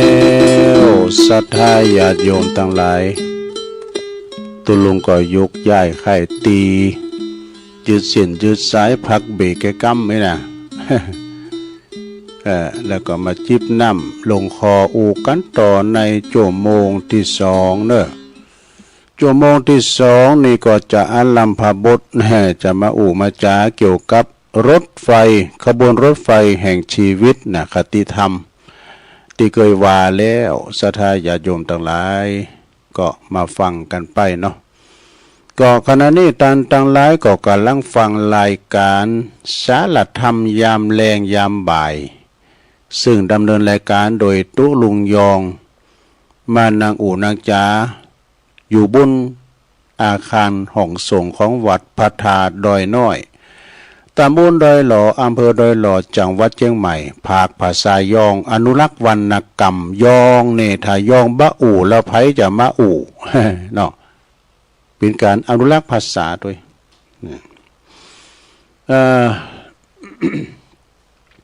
วันนี้พรำมาปินวันจันทร์เนาะศรัทธาญาติโยมก็จะมีรายการต่อไปแถมก็ฟังกันไปต่างลำปางเปิ้นก็ถ่ายทอดเสียงนะเกี่ยวกับสถานีก็ได้ฟังกันไปเนาะเจ้าหน้าที่ดีเจนักจัดรายการนี่กะแล้วก็แต่ว่านี่ก็ออนไลน์เรื่องเตธรรมมหาจารย์เวสสันดรจาดก13กันนะโอ้คุณหนักคุณหลายเมตตาบารมีธรรมหลวงพ่อพระครูสังวรศิลาภิลักษ์เพิ่นก็ดีอกดีใจจุ่มเนยยินใจหันปีหันญาติหันโยมญาติโยมมากันหลวงกันหลายพี่น้องทางเมืองฝางก็มานั่นนะองค์ขลงในเมืองก็มากันหลายโดยต่างแม่วางเสียนป่าตองเมืองลำปางแม่ทะก็มาโลรายจือรายนามพวกเจ้าก็เด้อจะอ่านนะที่เปิดมาหอมก็3-4 แผ่น3-4 ซองแล้วก็พี่น้องตังเวงป่าเป่าแม่ซีดาแม่จีรพันธ์โมป่อเขานี่มากัน3 ตู่3รถตู่ก็มันก็เกี่ยวกับการประชาสัมพันธ์เหมือนกันเนอะหลวงเนอะนะอาจารย์เลิศพันธ์สะพานบุญจากสีพลอยประดับยนต์เนี่ยเพิ่นก็เอารถโฆษณาไปทำบ้านทำจ้องในจิตอาสาโดยแต่ไปโฆษณาวัดใดว่าใดที่เพิ่นมีการมีงานนี่เปิ้นก็จะเอาข้อมูลไปแล้วเปิ้นก็จะอัดบันทึกเสียงประกาศไปตามกาดตามลีตามบ้านตามจองโดยไม่คิดค่าบริการบ่คิดการนำมันสักอย่างอันนี้เปิ้นจิตอาสาไปพอลำปางบ่นี่นะเครื่องเสียงเปิ้นก็สุดยอดนะแต่ที่เปิ้นเอามาว่านี่ก็เครื่องเสียงก็สุดยอด เนี่ยก็ฟังกันไปเนาะศรัทธาญาติโยมทั้งหลายจะมีแถมเมื่อใดบ่ฮู้เขาแล้วนี่เปิ้นมาที่วัดหนองผำนะฝั่งตั้งอำเภอป่าสร้างละปูนแล้วก็มาแหมกำก็ที่วัดทรายมูลแถมกำแถวไปตามปูนจ้าตั้งใดปูนแม่ห้องสอนบ่จ้า เมลาน้อยบ่จ้าเนี่ยก็ต้องขอบคุณเนาะแต่ก็ดีใจที่ได้ไปรวมช่วยงานกับเปิ้นนะมันมีกูวันเนี่ยความจริงงานบุญเนี่ยมีกูวันนี้วันที่17ก็ที่วัดแพโป่งเนอะวัดทุ่งโป่งนะทุ่งโป่งของตำบลเหล่ายาวในเมตตาธรรมพระครูสมุสุเมธีทิติโกตุปีเคเขาตุปีโอมเขาเนี่ยปลงนานค่ำเขาเนี่ยเป็นวันนี้กะวันที่17ทรงน้ำอนุสาวรีย์ของครูบาจักอินทจักโกปุ่นก็มีการถึงวันเนาะศรัทธางานบุญอยู่ไกลไหนก็ไปกันนะศรัทธาญาติโยมการกินการทานที่มีกุฏิไก่ไหนก็ไปหันการทำบุญเหมือนกันนะการทำบุญทำทานเหมือนกันติดหน้าเนี่ยไปปักกันที่วัดปากล่องเนอะอันนี้สำงานบุญใหญ่นะงานฉลองอายุวัฒนมงคล60 ปีฉลองปริญญาโดยนะปริญญาบัตรของอาจารย์พระครูทีละกิจจาที่คุณอาจารย์อดิเรกอธิปัญโยโทในงานบุญใหญ่จะงานประเพณีด้วยนะงานประเพณีเปิ้นปุ่นปีใหม่แล้วบนเนอะพฤษภาบุญนะบางคนว่างานประเพณีก็ตุ้มใจเนอะแต่ว่าเปิ้นมีมหรสพมีตึงโมยมีตึงดนตรีย้อนยุคเอก มีตึงคันนะเครื่องแห่ปัดกล้องกองแน่ มีตึงซอไอจูขี่เมงเนี่ยกะมันมีหลายอย่างเด้อเปิ้นก็ช่วยกันพี่น้องปากร้องเนี่ยโอ้ยเปิ้นปิ้นกันเอาอกเอาใจตู่เจ้าเปิ้นมีถึง2 ก้อ 2 ตุนก่อน เนี่ยเนาะเป็นงานของตู่เจ้าแล้วตัวไอ้ไปอุ่นนักจะเอาคติธรรมเรื่องขบวนรถไฟเนี่ยรถไฟเลอเมลิเกตำรวจอันนี้พิจารณาขบวนรถไฟก็ลองฟังพอเนอขบวนรถไฟแห่งชีวิตเนี่ยอานิกรรมเก่าตินโตโจยลองฟังพอยาวอยู่เหมือนกันเนอเปิดว่ารถไฟชีวิตมีสถานีเริ่มต้นนะมีสินต่างเดินรถอาจพบเจอกับอุปสรรคและมีสถานีปลายทางในวันที่เฮาเกิดมาเนี่ยเกิดมาปุ๊บเฮาขึ้นรถละ ปอและแม่ปิ้นผูมมอบโตรถเนี่ยโตรถนะ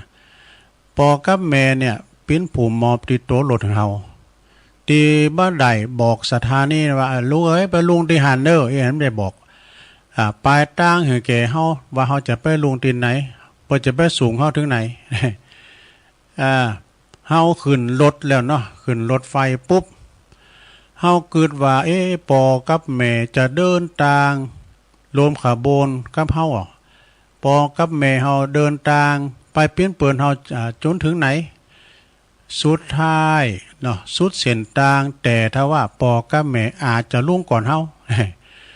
อาจจะลุ่งที่สถานีใดสถานีหนึ่งเด้อที่เหลือก็เพียงเฮาเองตัวเฮาเองเนี่ยที่จะต้องเดินทางต่อไประหว่างทางนี่เฮาก็จะพบเจอกับนักท่องเที่ยวคุณสำคัญในชีวิตคือญาติพี่น้องมิตรสหายบริวารญาติมิตรนะหรือสามีหรือภรรยาหรือว่าบุตรหลานที่เฮาหักอันเป็นที่หักของเฮาบุญเส้นต่างนั้นสถานีใดสถานีหนึ่งเด้อเขาตั้งหลายก็จะต้องลงจากขบวนรถไฟกันนี่มันจะลุ่งทางใดมั่วอย่างได้ก็มีวันอย่างบ่มีวันกลับขึ้นมานั่งบุญรถอีกตลอดไปเนี่ยลุงไปแล้วลุงเลยนะสัมภาระตังบุญรถนี่ก็เอาไปไม่ได้ บางครั้งเฮาอาจบ่ฮู้เสียโดยซ้ำว่าเขาตั้งหลายลุงจากรถไปเมื่อใดน่ะคุณเคียงข้างนั่งอยู่เฮาหิมข้างขวาก็ดีข้างซ้ายก็ดีเลี้ยวพอวางเปล่าเขาลุงรถให้ย่ำใดอีน่ะเนาะและสถานีไหนนะเขาลุงชานชาลาสถานีไหนบุญเส้นทางนี้เต็มไปด้วยเสียงเพลงนะบุญเส้นทางหรือว่าบุญรถขบวนมีแต่เสียงเพลงเสียงหัวเราะเสียงร้องไห้เนี่ยเสียงคร่ำครวญความฝันความหวังความหักความแค้นความชิงชังความโศกเศร้าความยินดีความพยาบาทปองไล่จริงดีจริงเด่นกันจะได้พบเจออยู่ในโลมกันเนี่ยนะแล้วก็พลัดพรากจากกันไปแล้วก็จากลากันชั่วนิรันดรประวัติทิวทัศน์งามตาที่ได้พบผู้โดยสารจะต้องช่วยเหลือเกื้อกูลหนุนกันส่งกันไปฮักไข่ปรองดองต่อกันเคล็ดลับในการนั่งอยู่บนรถขบวนรถไฟนี่นะเพราะเฮาก็บ่ฮู้ว่าสถานีสิ้นสุดของเฮาเนี่ยอยู่ที่ไหนนี่นะ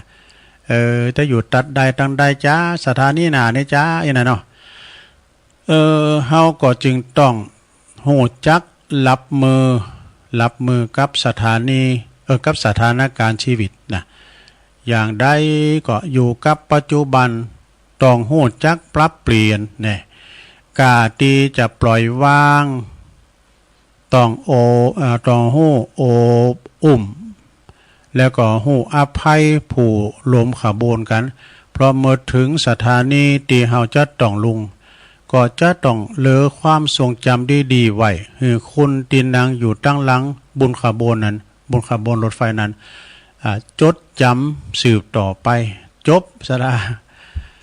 อันนี้เป็นขบวนรถไฟเนอะเรือรถไฟชีวิตเนี่ยสระก็คือว่าเฮาก็จะต้องอยู่ในขบวนเดียวกันนะอยู่โลกใบเนี้ยนะง่าย ชีวิตก็เหมือนการเดินทางไอ้กันเนาะเขาจะมอยเขาจะย่างไหนเขาจะลุ่งชานชันลาเหยียดจะลุ่งที่ไหนก็ความแก่ความเฒ่านั่นแหละเปิ้นอุปมาเหมือนรถไฟเนอะสถาเด้อรถไฟเนี่ยจะไปทางใดจ้าอีนะอาจจะไปจอดที่ไหนจ้าต่างคู่ต่างก็นั่งอยู่บนรถไฟแล้วก็จะลุ่งที่ไหนเฮาก็ฮู้เมื่อลุ่งไปแล้วก็กลับขึ้นมามันได้ทำแล้วอีนะเนาะนี่ก็คือคติธรรมเด้อเคยว่าละเมื่อละต่อไปจะน้อมนำเอาคติธรรมของปครูเก่าเฮาเด้อปครูเก่าเฮาก็คือปครูศรีนวลแก้วสุขปครูศรีนวลแก้วสุขนี่เป็นปูชนียบุคคลดีเด่นเด้อครูดีเด่นจังหวัดลำพูนอุบาสกดีเด่นจังหวัดสิงห์บุรีนะผู้สูงอายุดีเด่นจังหวัดลำพูนปอดีเด่นระดับชาตินะและผู้สูงอายุดีเด่นระดับชาติเหมือนกันคุณธรรมดีเด่นระดับชาติอันนี้นะก็นะตะลุงปิ้นนักเลนไปหรอนะเปิ้นตีกุ่นพองก้าเขียนพองก้ามก่อนนะก่อนเนี่ยบริหารเปิ้นก็ไหวให้เปิ้นก็ไหวมันเดี๋ยวนี้มันได้เยอะตัวเขาเป็นตัวละเปิ้นไหวเฮาเปลี่ยนกันเนาะเอาอันนี้ก้ามกันเด้อศรัทธาญาติโยมนะคุณปอคุณเมมาไหว้ก้ามก่อนเนาะวิธีเล่งลูกคือโตไม่อย่าให้เตี้ยนะ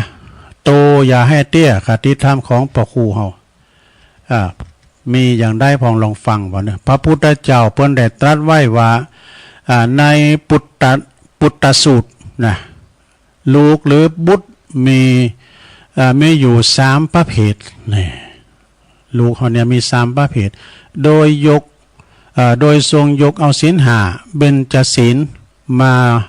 เป็นมาตรฐานเป็นมาตราเครื่องวัดเนอะคือคุณสมบัติของลูกไว้ดังนี้เนาะข้อที่1แปลว่าอภิชาตบุตรนะเนาะลูกที่สูงกว่าตระกูล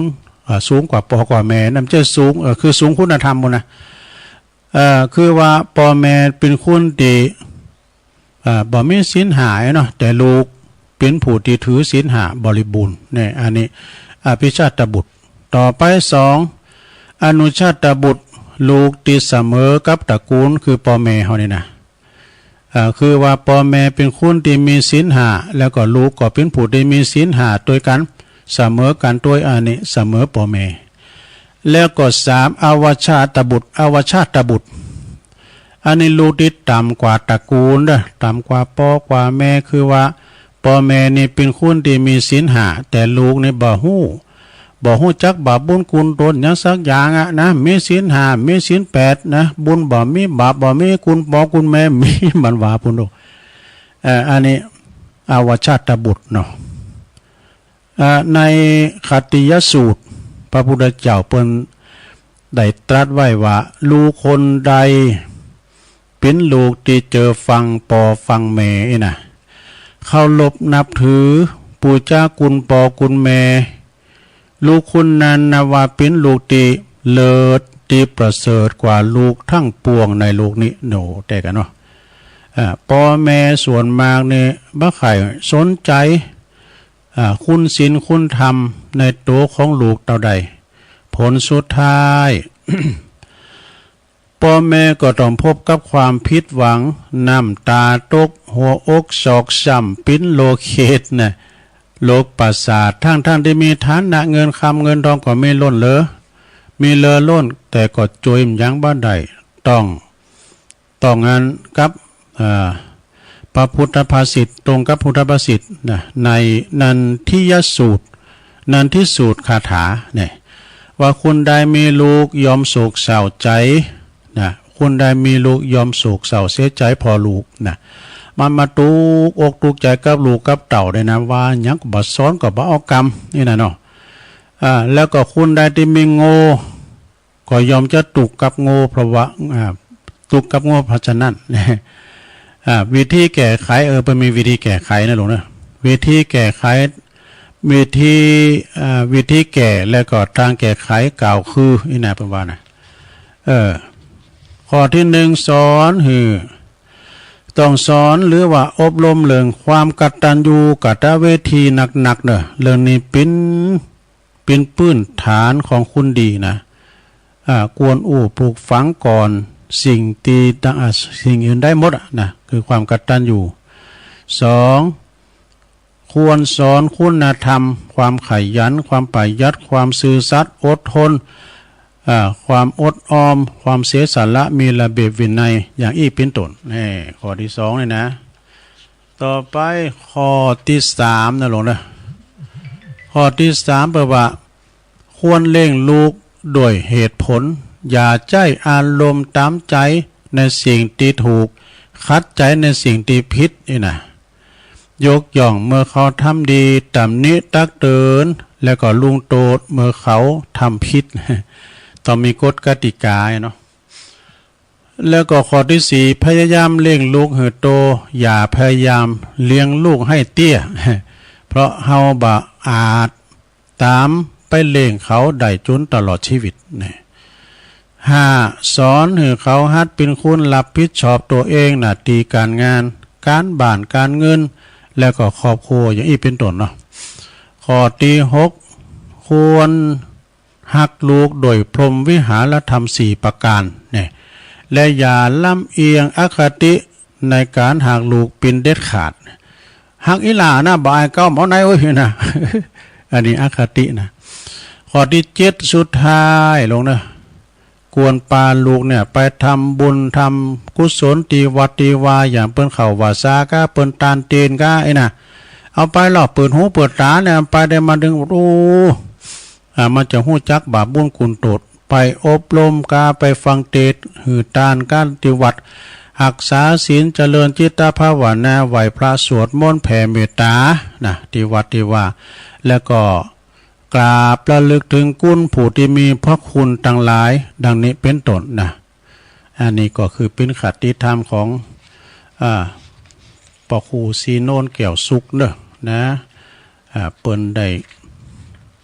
ลิขิตขีดเขียนกันกองออกจากจิตจากใจมานะมีคำกลอนทำบทหนึ่งนะเปิ้นแล้วมีแถวอันนี้บนเหนือลงเนอะโอ้เปิ้นว่าจัดงานวันเกิดคล้ายวันตายของแม่ว่ะกันมีเวลาจะว่าเนาะอันนี้เอาความหวังของพ่อแม่มี3ข้อก่อนเนาะเป็นคำก่อนก็เนี่ยเนาะข้อที่หนึ่งยามแก่เท่าหวังให้เจ้าเฝ้ารับใช้ เวลาเปิ้นเถ่ามาเนาะอุ้มลูกปุกนอนกาหับใจหับซอยเปิ้นนี่น่ะเนาะโปขี่โปเยวกาอุ้มลูกปุกนอนเจ็ดเนอเจโตอาบน้ำปอนเข่าอันนี้แหละนะยามเถ่าหวังให้เจ้าเฝ้ารับใช้ข้อที่สองยามป่วยไข้หวังให้เจ้าเฝ้ารักษาแม่เจ็บป่วยเมยไข้ปุ้นเอาไปหงยาไอ้น่ะเนาะเอาไปพบแพทย์พบหมอไปคลินิกไปหงยาบำบัดความเจ็บความปวดความอย่างต่างๆนะ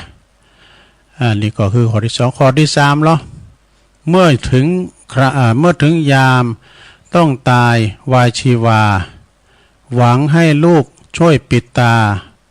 เมื่อสิ้นใจ เข้าทาได้เวลาเปิ้นลุ่มหายตายจากไปก็ไปกะไปสูงศพกาทำบุญศพปอศพแปบางคนเนี่ยอยู่ไกลนะอยู่ไกลบ้านไกลจ้องไปทำการงานพ่อแม่เสียงบุญไป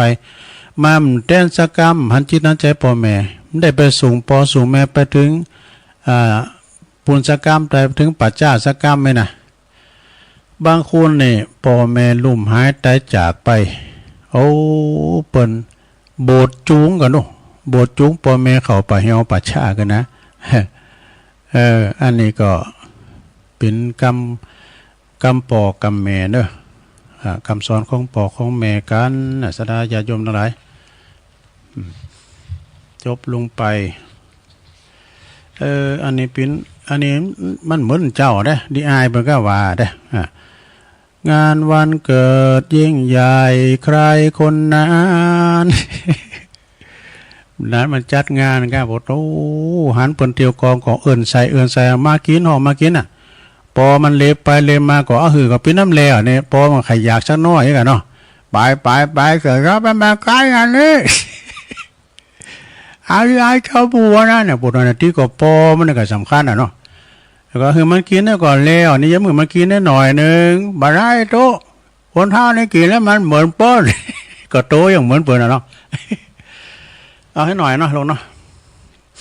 ฟังไปก็หายไปในลงเลย วันเกิดของลูกคล้ายวันตายแม่เคยว่าแล้วกันเนี่ยเนาะว่าแล้วกันงานวันเกิดยิ่งใหญ่ใครคนนั้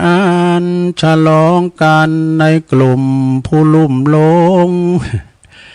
หลงลาบยศสรรเสริญเพลินทะนงวันเกิดส่งชีพสั้นเร่งวันตายอีกมุมหนึ่งซึ่งเงาหน้าเศร้าแท้หญิงแก่ๆนั่งง้อยและคอยหาโอ้วันนี้ในวันนั้นอันตรายแม่คลอดสายโลหิตแทบปริดชนงานวันเกิดลูกเกือบคล้ายวันตายแม่เจ็บท้องแท้เท่าไรไม่เคยบ่นอุ้มลูกอุ้มกว่าจะท้องกว่าจะคลอดรอดเป็นคนเติบโตจนบัดนี้นี่เพราะใคร แม่เจ็บเจียนขาดใจในวันนั้นกลับเป็นวันลูกฉลองกันผ่องใส ก็กินเล่งกันนี่เนาะดีนะกินแล้วก็รับกันอยู่ปันก็มีลูกมั่มเจ้าย่ำเต้นแจกเดี๋ยวแม่เก็บถ้วยเก็บจ้อนเก็บขวดเก็บก็ไปล้างหมดดูกินเล่งวันเกิดเนาะแม่เจ็บเจียนขาดใจในวันนั้นกลับเป็นวันฉลองกันกลับเป็นวันลูกฉลองกันผ่องใสได้ชีวิตแล้วก็หลงระเริงใจลืมผู้ให้ชีวิตอนิจจาฉันไหนเราจึงเรียกกันว่าวันเกิดวันผู้ให้กำเนิดจะถูกกว่าคำอวยพรที่เขียนควรเปลี่ยนมาให้มารดาคุณเป็นสุขจึงถูกแท้เลิกจัดงานวันเกิดการเถิดนะควรที่จะคุกเข่ากราบเท้าแม่ละลึกถึงพระคุณอบอุ่นแดอย่ามัวแต่จัดงานประจานตนจบลงไปลงเนอะพอตัวแตนเด้อ อันนี้จัดงานวันเกิดเนาะจบลงไป จัดงานวันเกิดวันเกิดยิ่งใจใครคนนั้นเป็นว่าพ่อแม่นี่ได้มาเผียวโคดเผียวก๊อก เดี๋ยวเวลาที่เหลือนี่ตุลุงจะจะเอาเขาหำเรื่องกุนแม่อันนี้กุนแม่เด้อกุนแม่แต่ลืมไปละก้ามุนตอนนี้ไม่ได้เอาแม่เอ้ยถ้าลืมไปก็ซุมาเด้อเคยวามก่อนนี้โอ้ตั้งแต่เฒ่ามาเนี่ยนะเฒ่าตู้เฒ่าก็เฒ่ากันมันก็เป็นธรรมดาก็ลืมหน้าลืมหลังของ เข้าห้ามเรื่องบุญคุณแม่เด้ออันนี้เป็นของไผ่เนี่ยแม่ครูนั่นเกินก้านี่ยังเมืองเป่าแม่ครูถอนน้อมบุญโบซอนกันเนาะ ก่อนเนี่ยเปิ้นจังโซเปิ้นหำแล้วก็หลายคู่นี่เปิ้นจังเอามาวาครูบาอาจารย์ก็เอามาวานะเข้าห้ามเรื่องคุณแม่นี่ เพื่อว่าอย่างนี้นะก็ลืมไปก็กันมาพิษไปก็บอกกันด้วยหรอกนะบอกกันด้วย ลูกเต้าตังหลายฮือใดฝังไว้อาตมาม่อนไทยจากเล่าไข่จ๋าพระคุณมารดาแม่มาเล่าอู้ ลูกเกิดออกมาอีแม่มีใจจื่นสู้เป็นดีอินดูเช่นล้ำ อดกั้นอาหารข้าวหวานไหลค้างกินแต่ปีต้มพริกดำกำปิและหาบ่ได้กินอย่างกัวสาบตึงดังพิษเดือนเป็นบ้ากัวบ่มีไผเลี้ยงดูลูกข้าพุทธาธิดาลูกน้อยคนอื่นหมื่นแสนหลายปันหลายร้อยบ่เต้าแม่เจ้าสักคนลูกเคยลองนึกกึดดูเหตุผลได้เกิดเป็นคนย้อนแม่ของเจ้าเนี่ย ลูกเกิดออกมายังบ่ได้กินข้าวได้แต่มัวเมาล่ำร้องลูกเจ็บในหาเจ็บขาเจ็บตองแม่เฝ้าอยู่หั่นเจยจมน้ำอ้อยน้ำมิ้นนมข้นนมผงบ่เต้าน้ำนมมารดาสองเต้าลูกได้ดูดกินจนอิ่มต่างเข้าแม่ยอมซบเซาแต่ตัก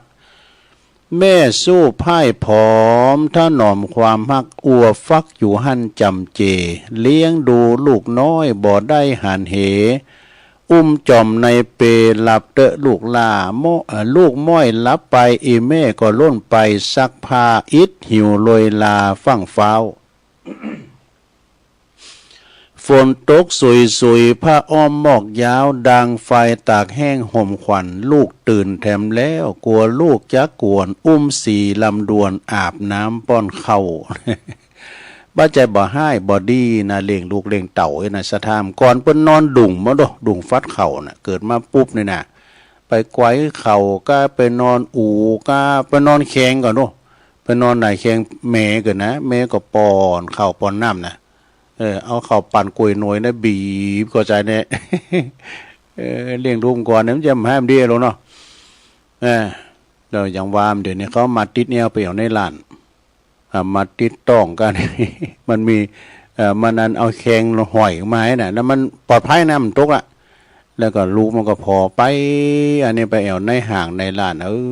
กูหันแล้วเว้ยแล้วหน่อยกูจะมาแอวเนี่ยนึ จะปิดรถไถดำแล้วแม่ไม่แอวห่าง เบแล้วถึงไหนอ่ะก่อน ลางพ่องเกิดมาดาปอจะเท่าบ่หูบุญกุลอ่อนน้อมถามเตะถามตีเป็นไม้เป็นค้อนพ่องยังถามเข็นฆ่าฟันแต่งกึดฮอดแม่ฮักเหมือนแก้วเหมือนแสงมดง่ามมดแดงอีแม่บ่ฮือได้ไก่ลูก7-8 คนแม่ทนเลี้ยงได้จนจำเริญวัยใหญ่แล้วส่งไปศึกษาบ่เฮือกาดแก้วลาดไปหลงดื่มเหล้าเมาเบียร์เฮียนมานักล้ำเอาขว้างในเหียมีผัวมีเมียซ้ำบ่มาใกล้เมื่อแม่เจ็บเป็นหนาวเย็นเมื่อยไข้เจ้าตึงบ่มาใจแถมซ้ำเนาะ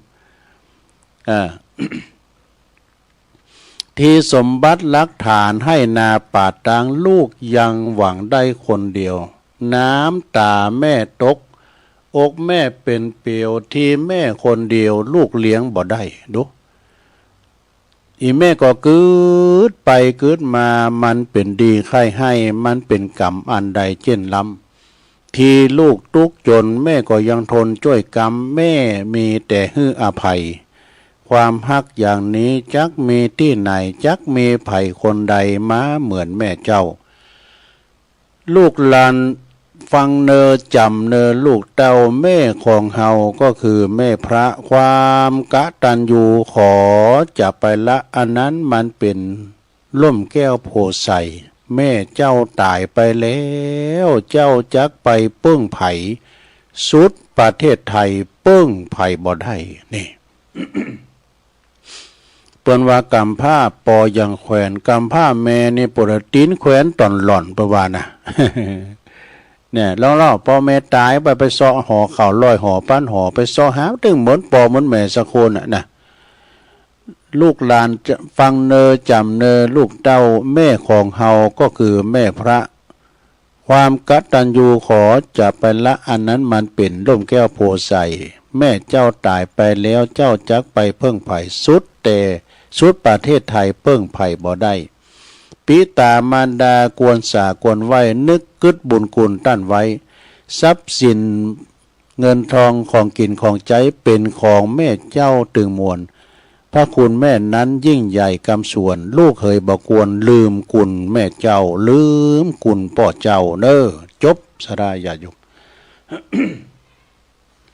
ฟังแล้วก็เป็นดีกัดอกนะลุงเนาะโอ้ยขนาดตุลุงวาเต้ๆนะน้ำตาตกในเลย จะไปไห้นะลุงเนอะเนี่ยมันปีนไปแล้วจะมาเตอะลูกเต่าเขาปั่นนะเป็นว่าได้บางคนเนี่ยก็เกิดมากรรมมากูลลูกเทวดาเกิดมากรรมจูอุดหนุนปอแม่จวยเหลือเฟื่อฝ้ายปอแม่ตอบแทนบุญคุณปอคุณแม่บางคนเนี่ยก็เกิดมาผ่านปอผ่านแม่นะผ่านสมบัติเขาของเงินคำสมบัติของปอของแม่เวลาปอแม่มตายกินควางโบควางบะเวลาปอแม่ตายละปิดบะหอยน้อยจ่าไปหมด มันจังมีนะศรัทธาญาโยมเวลาพ่อแม่มีเข่าของเงินคำสัมปติเนาะ มีไฮนาปาตั้งลูกเต่าไปโตกลูกต้มติอืดติไก2-3 ปีมาใจล่ะนะมาใจหรือมาทงเข่าของสมบัติยื้อย่ำปันกันนะเดี๋ยว มาทงว่ะปล่อยไม่เขาตายลำบากนะมันจะยากนะเนี่ยแบ่งปันกันหรอ นาปันไตเนี่ยเอาเลยเนี่ยบ่ายเก่าอย่างนาปันไตทำแล้ว อันนี้มันจะวางไปนี่ ว่าไปตามอิ่มเลยนี่มันจับไผ่ของขอสุมาหรือเนี่ยศรัทธาญาติโยมเนาะบุญคุณของปอของแม่วันนี้ตุลุงเนี่ยอู่การเรื่องปอเรื่องแม่อันนี้เรื่องบุญคุณเนอะแต่เตธรรมก่อมเจ้ากับพระในบ้านเนี่ยแล้วก็เราเขาทำเรื่องอย่างก็เรื่องทำบุญวันเกิดงานวันเกิดยิ่งใหญ่ใครคนนั้นแล้วมาเขาทำเรื่องกุลปอกุลเมแต่ไม่กะเนาะศรัทธาญาติโยมทั้งหลายก็ฟังกันไปฟังแก่งอมแก่เงากันไปเนอะศรัทธานะมีโยมเปิ้นบอกว่าคืนแถมคืนนะตุลุงเอ่ยเปิ้นนะเดี๋ยวตุลุงก่อมโหสุมาเด้อเด้อคืนที่เปิ้นหับสัญญาณตอนหมดแรง15 นาฬิกา 3 โมงนี่ก็มีคืนสถานีวิทยุวัดหนองกายนะแม่แตงบ่ฮะเนาะบ้านครูโอนเขาพูดก้าเนี่ยแม่แตงเนาะวัดหนองกายตั้งขึ้นไปตั้งพระธาตุ400นะครับเด้หนองกายนี่นะเปิ้นมีการจัดงานปริวาสนะกุปิยะนะฉะนั้นก็ต้องขอบคุณเนอะเจ้าหน้าที่ที่เปิ้นรับสัญญาณธรรมะตอนภาคภาษาแรงตอนแรงมาวันนี้ตัวเนาะเอาแล้วเอานี่มาว่าดำกำหนึ่งเกินสดาญาโยมตุลุงพินนักคนคว้าอันใดดีว่าก็ว่าไปแต่ว่ามันจะได้ไปจับจวงไปเราขวัญไผเนอะว่าไปตามน้ำตามธรรมนะ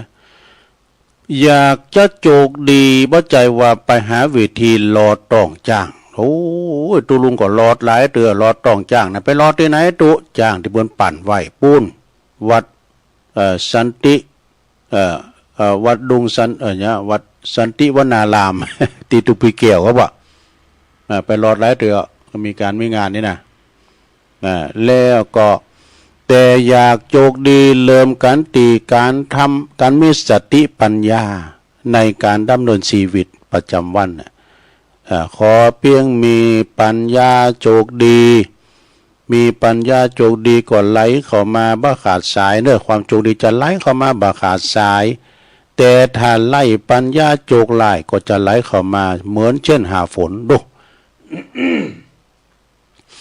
เหมือนเช่นหาฝนนะศรัทธาญาติโยมทั้งหลายเพราะฉะนั้นเราก็ขอมีความโจกดีมีใจแถมบทหนึ่งเปิ้นว่าในตัวเฮานี่มีอยู่3 ฤดูนะนี่ฤดูมันยังบ่ล่ำ3 ฤดูกาลเมื่อความโกรธโหดเกตอย่างนี้นะเขามาครอบงำนี่ใจห้อนเป็นไฟดังฤดูห้อนนี่ไฟดูโทสักขิเนี่ยก็เวลาเฮาโมโหโตโสมาเนี่ยปวดเลิศขึ้นหน้าเนี่ยความดันขึ้นแล้ว ความดันครอบงำก็คือใจห้อนนี่ก็เป็นฤดูห้อนไปเมื่อว่าความโลภนะความโลภ เมื่อใดความโลภเข้ามาครอบงำเฮาใดจิตใจเฮาก็เพลินเหมือนฤดูฝนเย็นฉ่ำนี่เมื่อใดอันนี้เป็นฤดูฝนละและเมื่อใดลุงเข่าของลุงคองงำจิตใจเมื่อนั้นก็จะมืดมนเปิดว่าจะมืดมนไว้สถานเหมือนกับฤดูกลางฤดูหนาวฤดูหนาวละมี3ฤดูเนอะฤดูร้อนฤดูฝนฤดูหนาวนะ ว่าแม่ประตูคุกมันปิดเปิ้นล็อกไว้จะดีนะคนในไม่ให้ออกคนนอกไม่ให้เข้าแน่นนะเปิ้นปิดว่าแน่นนะแต่ประตูคุกนั่นปิดว่าแน่นนะแต่คนผ่านมากมายเปิ้นว่าทยอยเข้าไปสู่คุ้มขังความเลวร้ายประดาประดังในชีวิตบ่ได้เกิดจากมือตีมองบะหันโดนบันดาลให้เป็นไปแต่เกิดจาก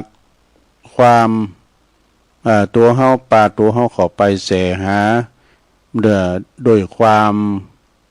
ขลาดเคล้าเบาปัญญาทั้งสิ้นแต่ความจริงในสัปดาห์คุณติดของติดขังนี่นะ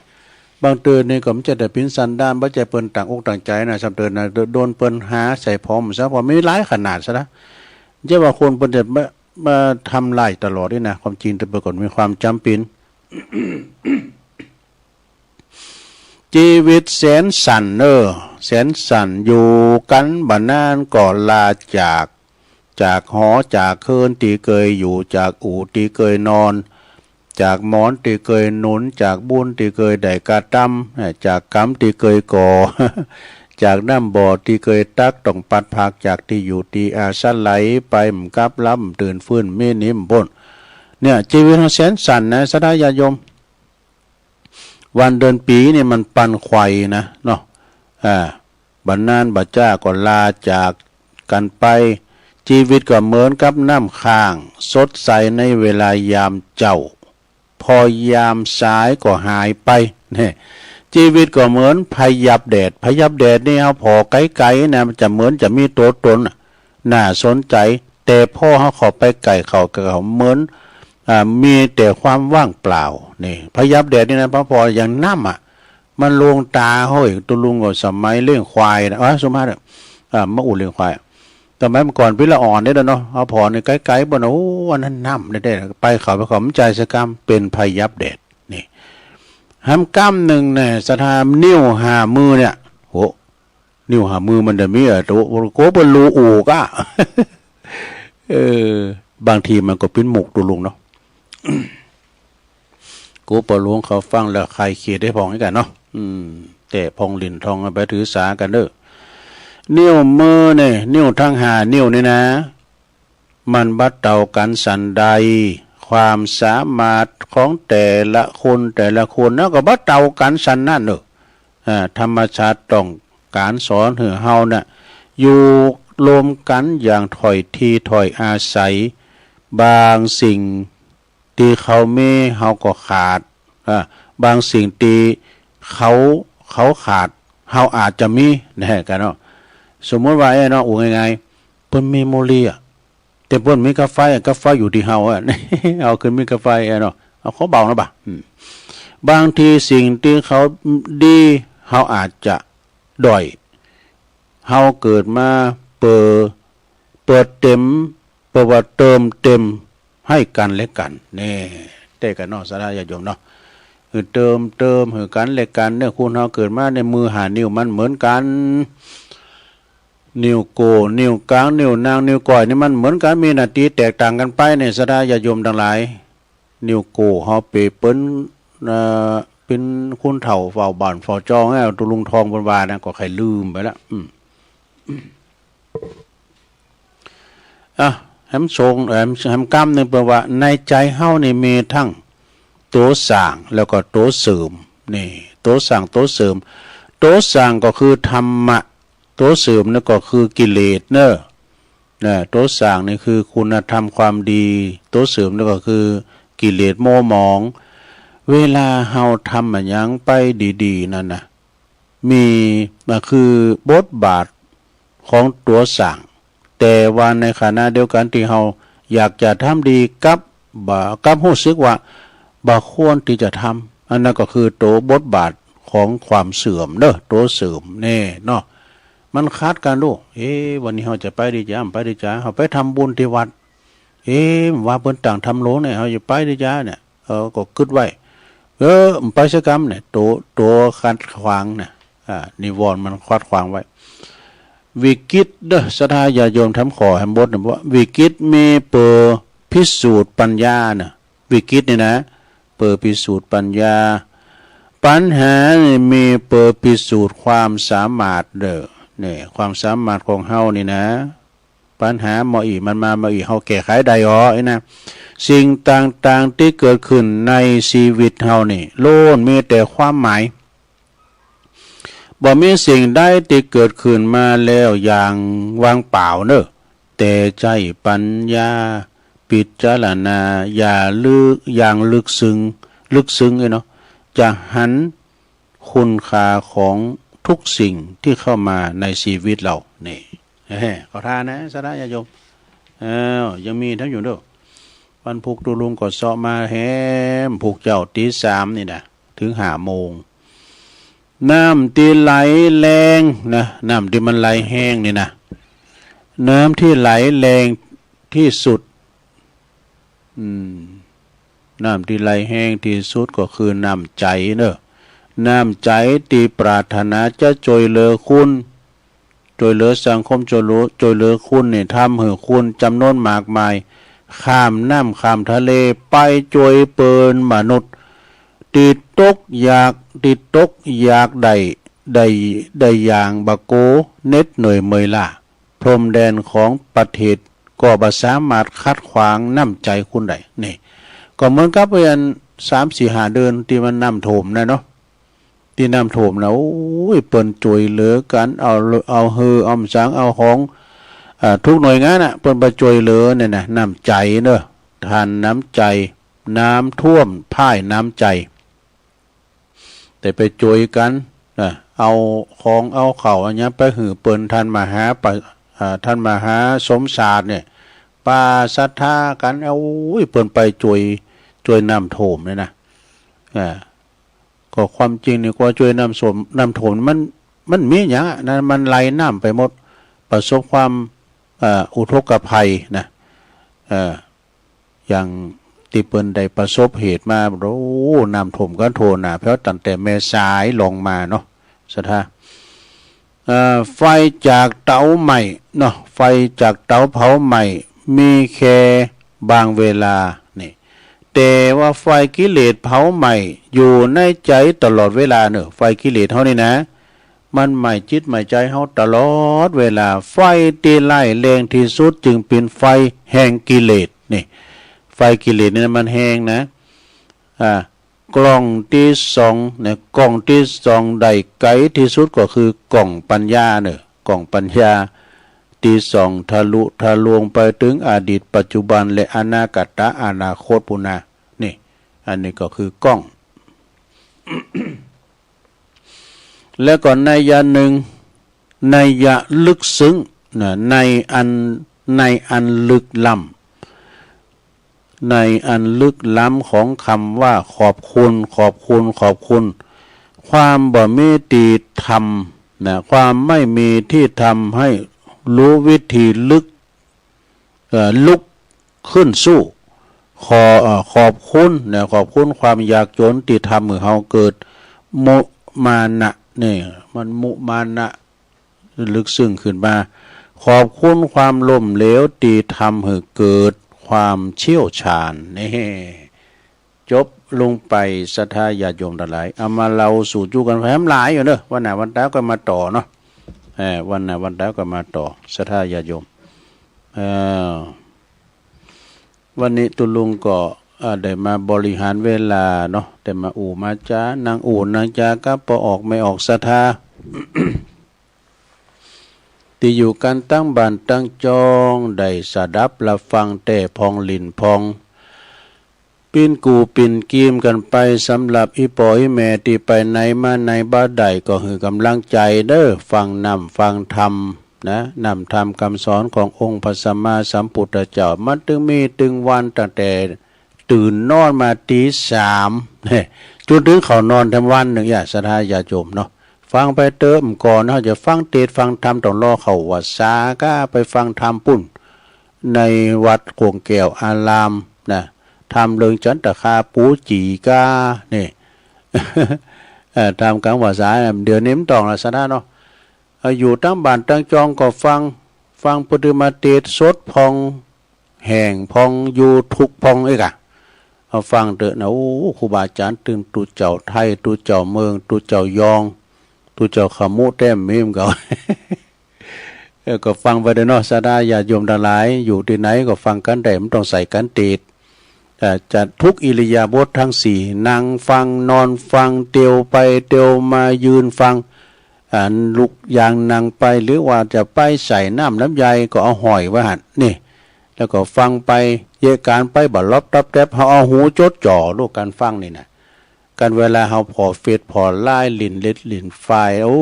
มได้การตาจ่องกระจอโทรศัพท์พวกนี้นะอันนี้มันเป็นอันการฟังสุสังลพติปัญญังนะก็ฟังกันไปแล้วก็ถ้าว่า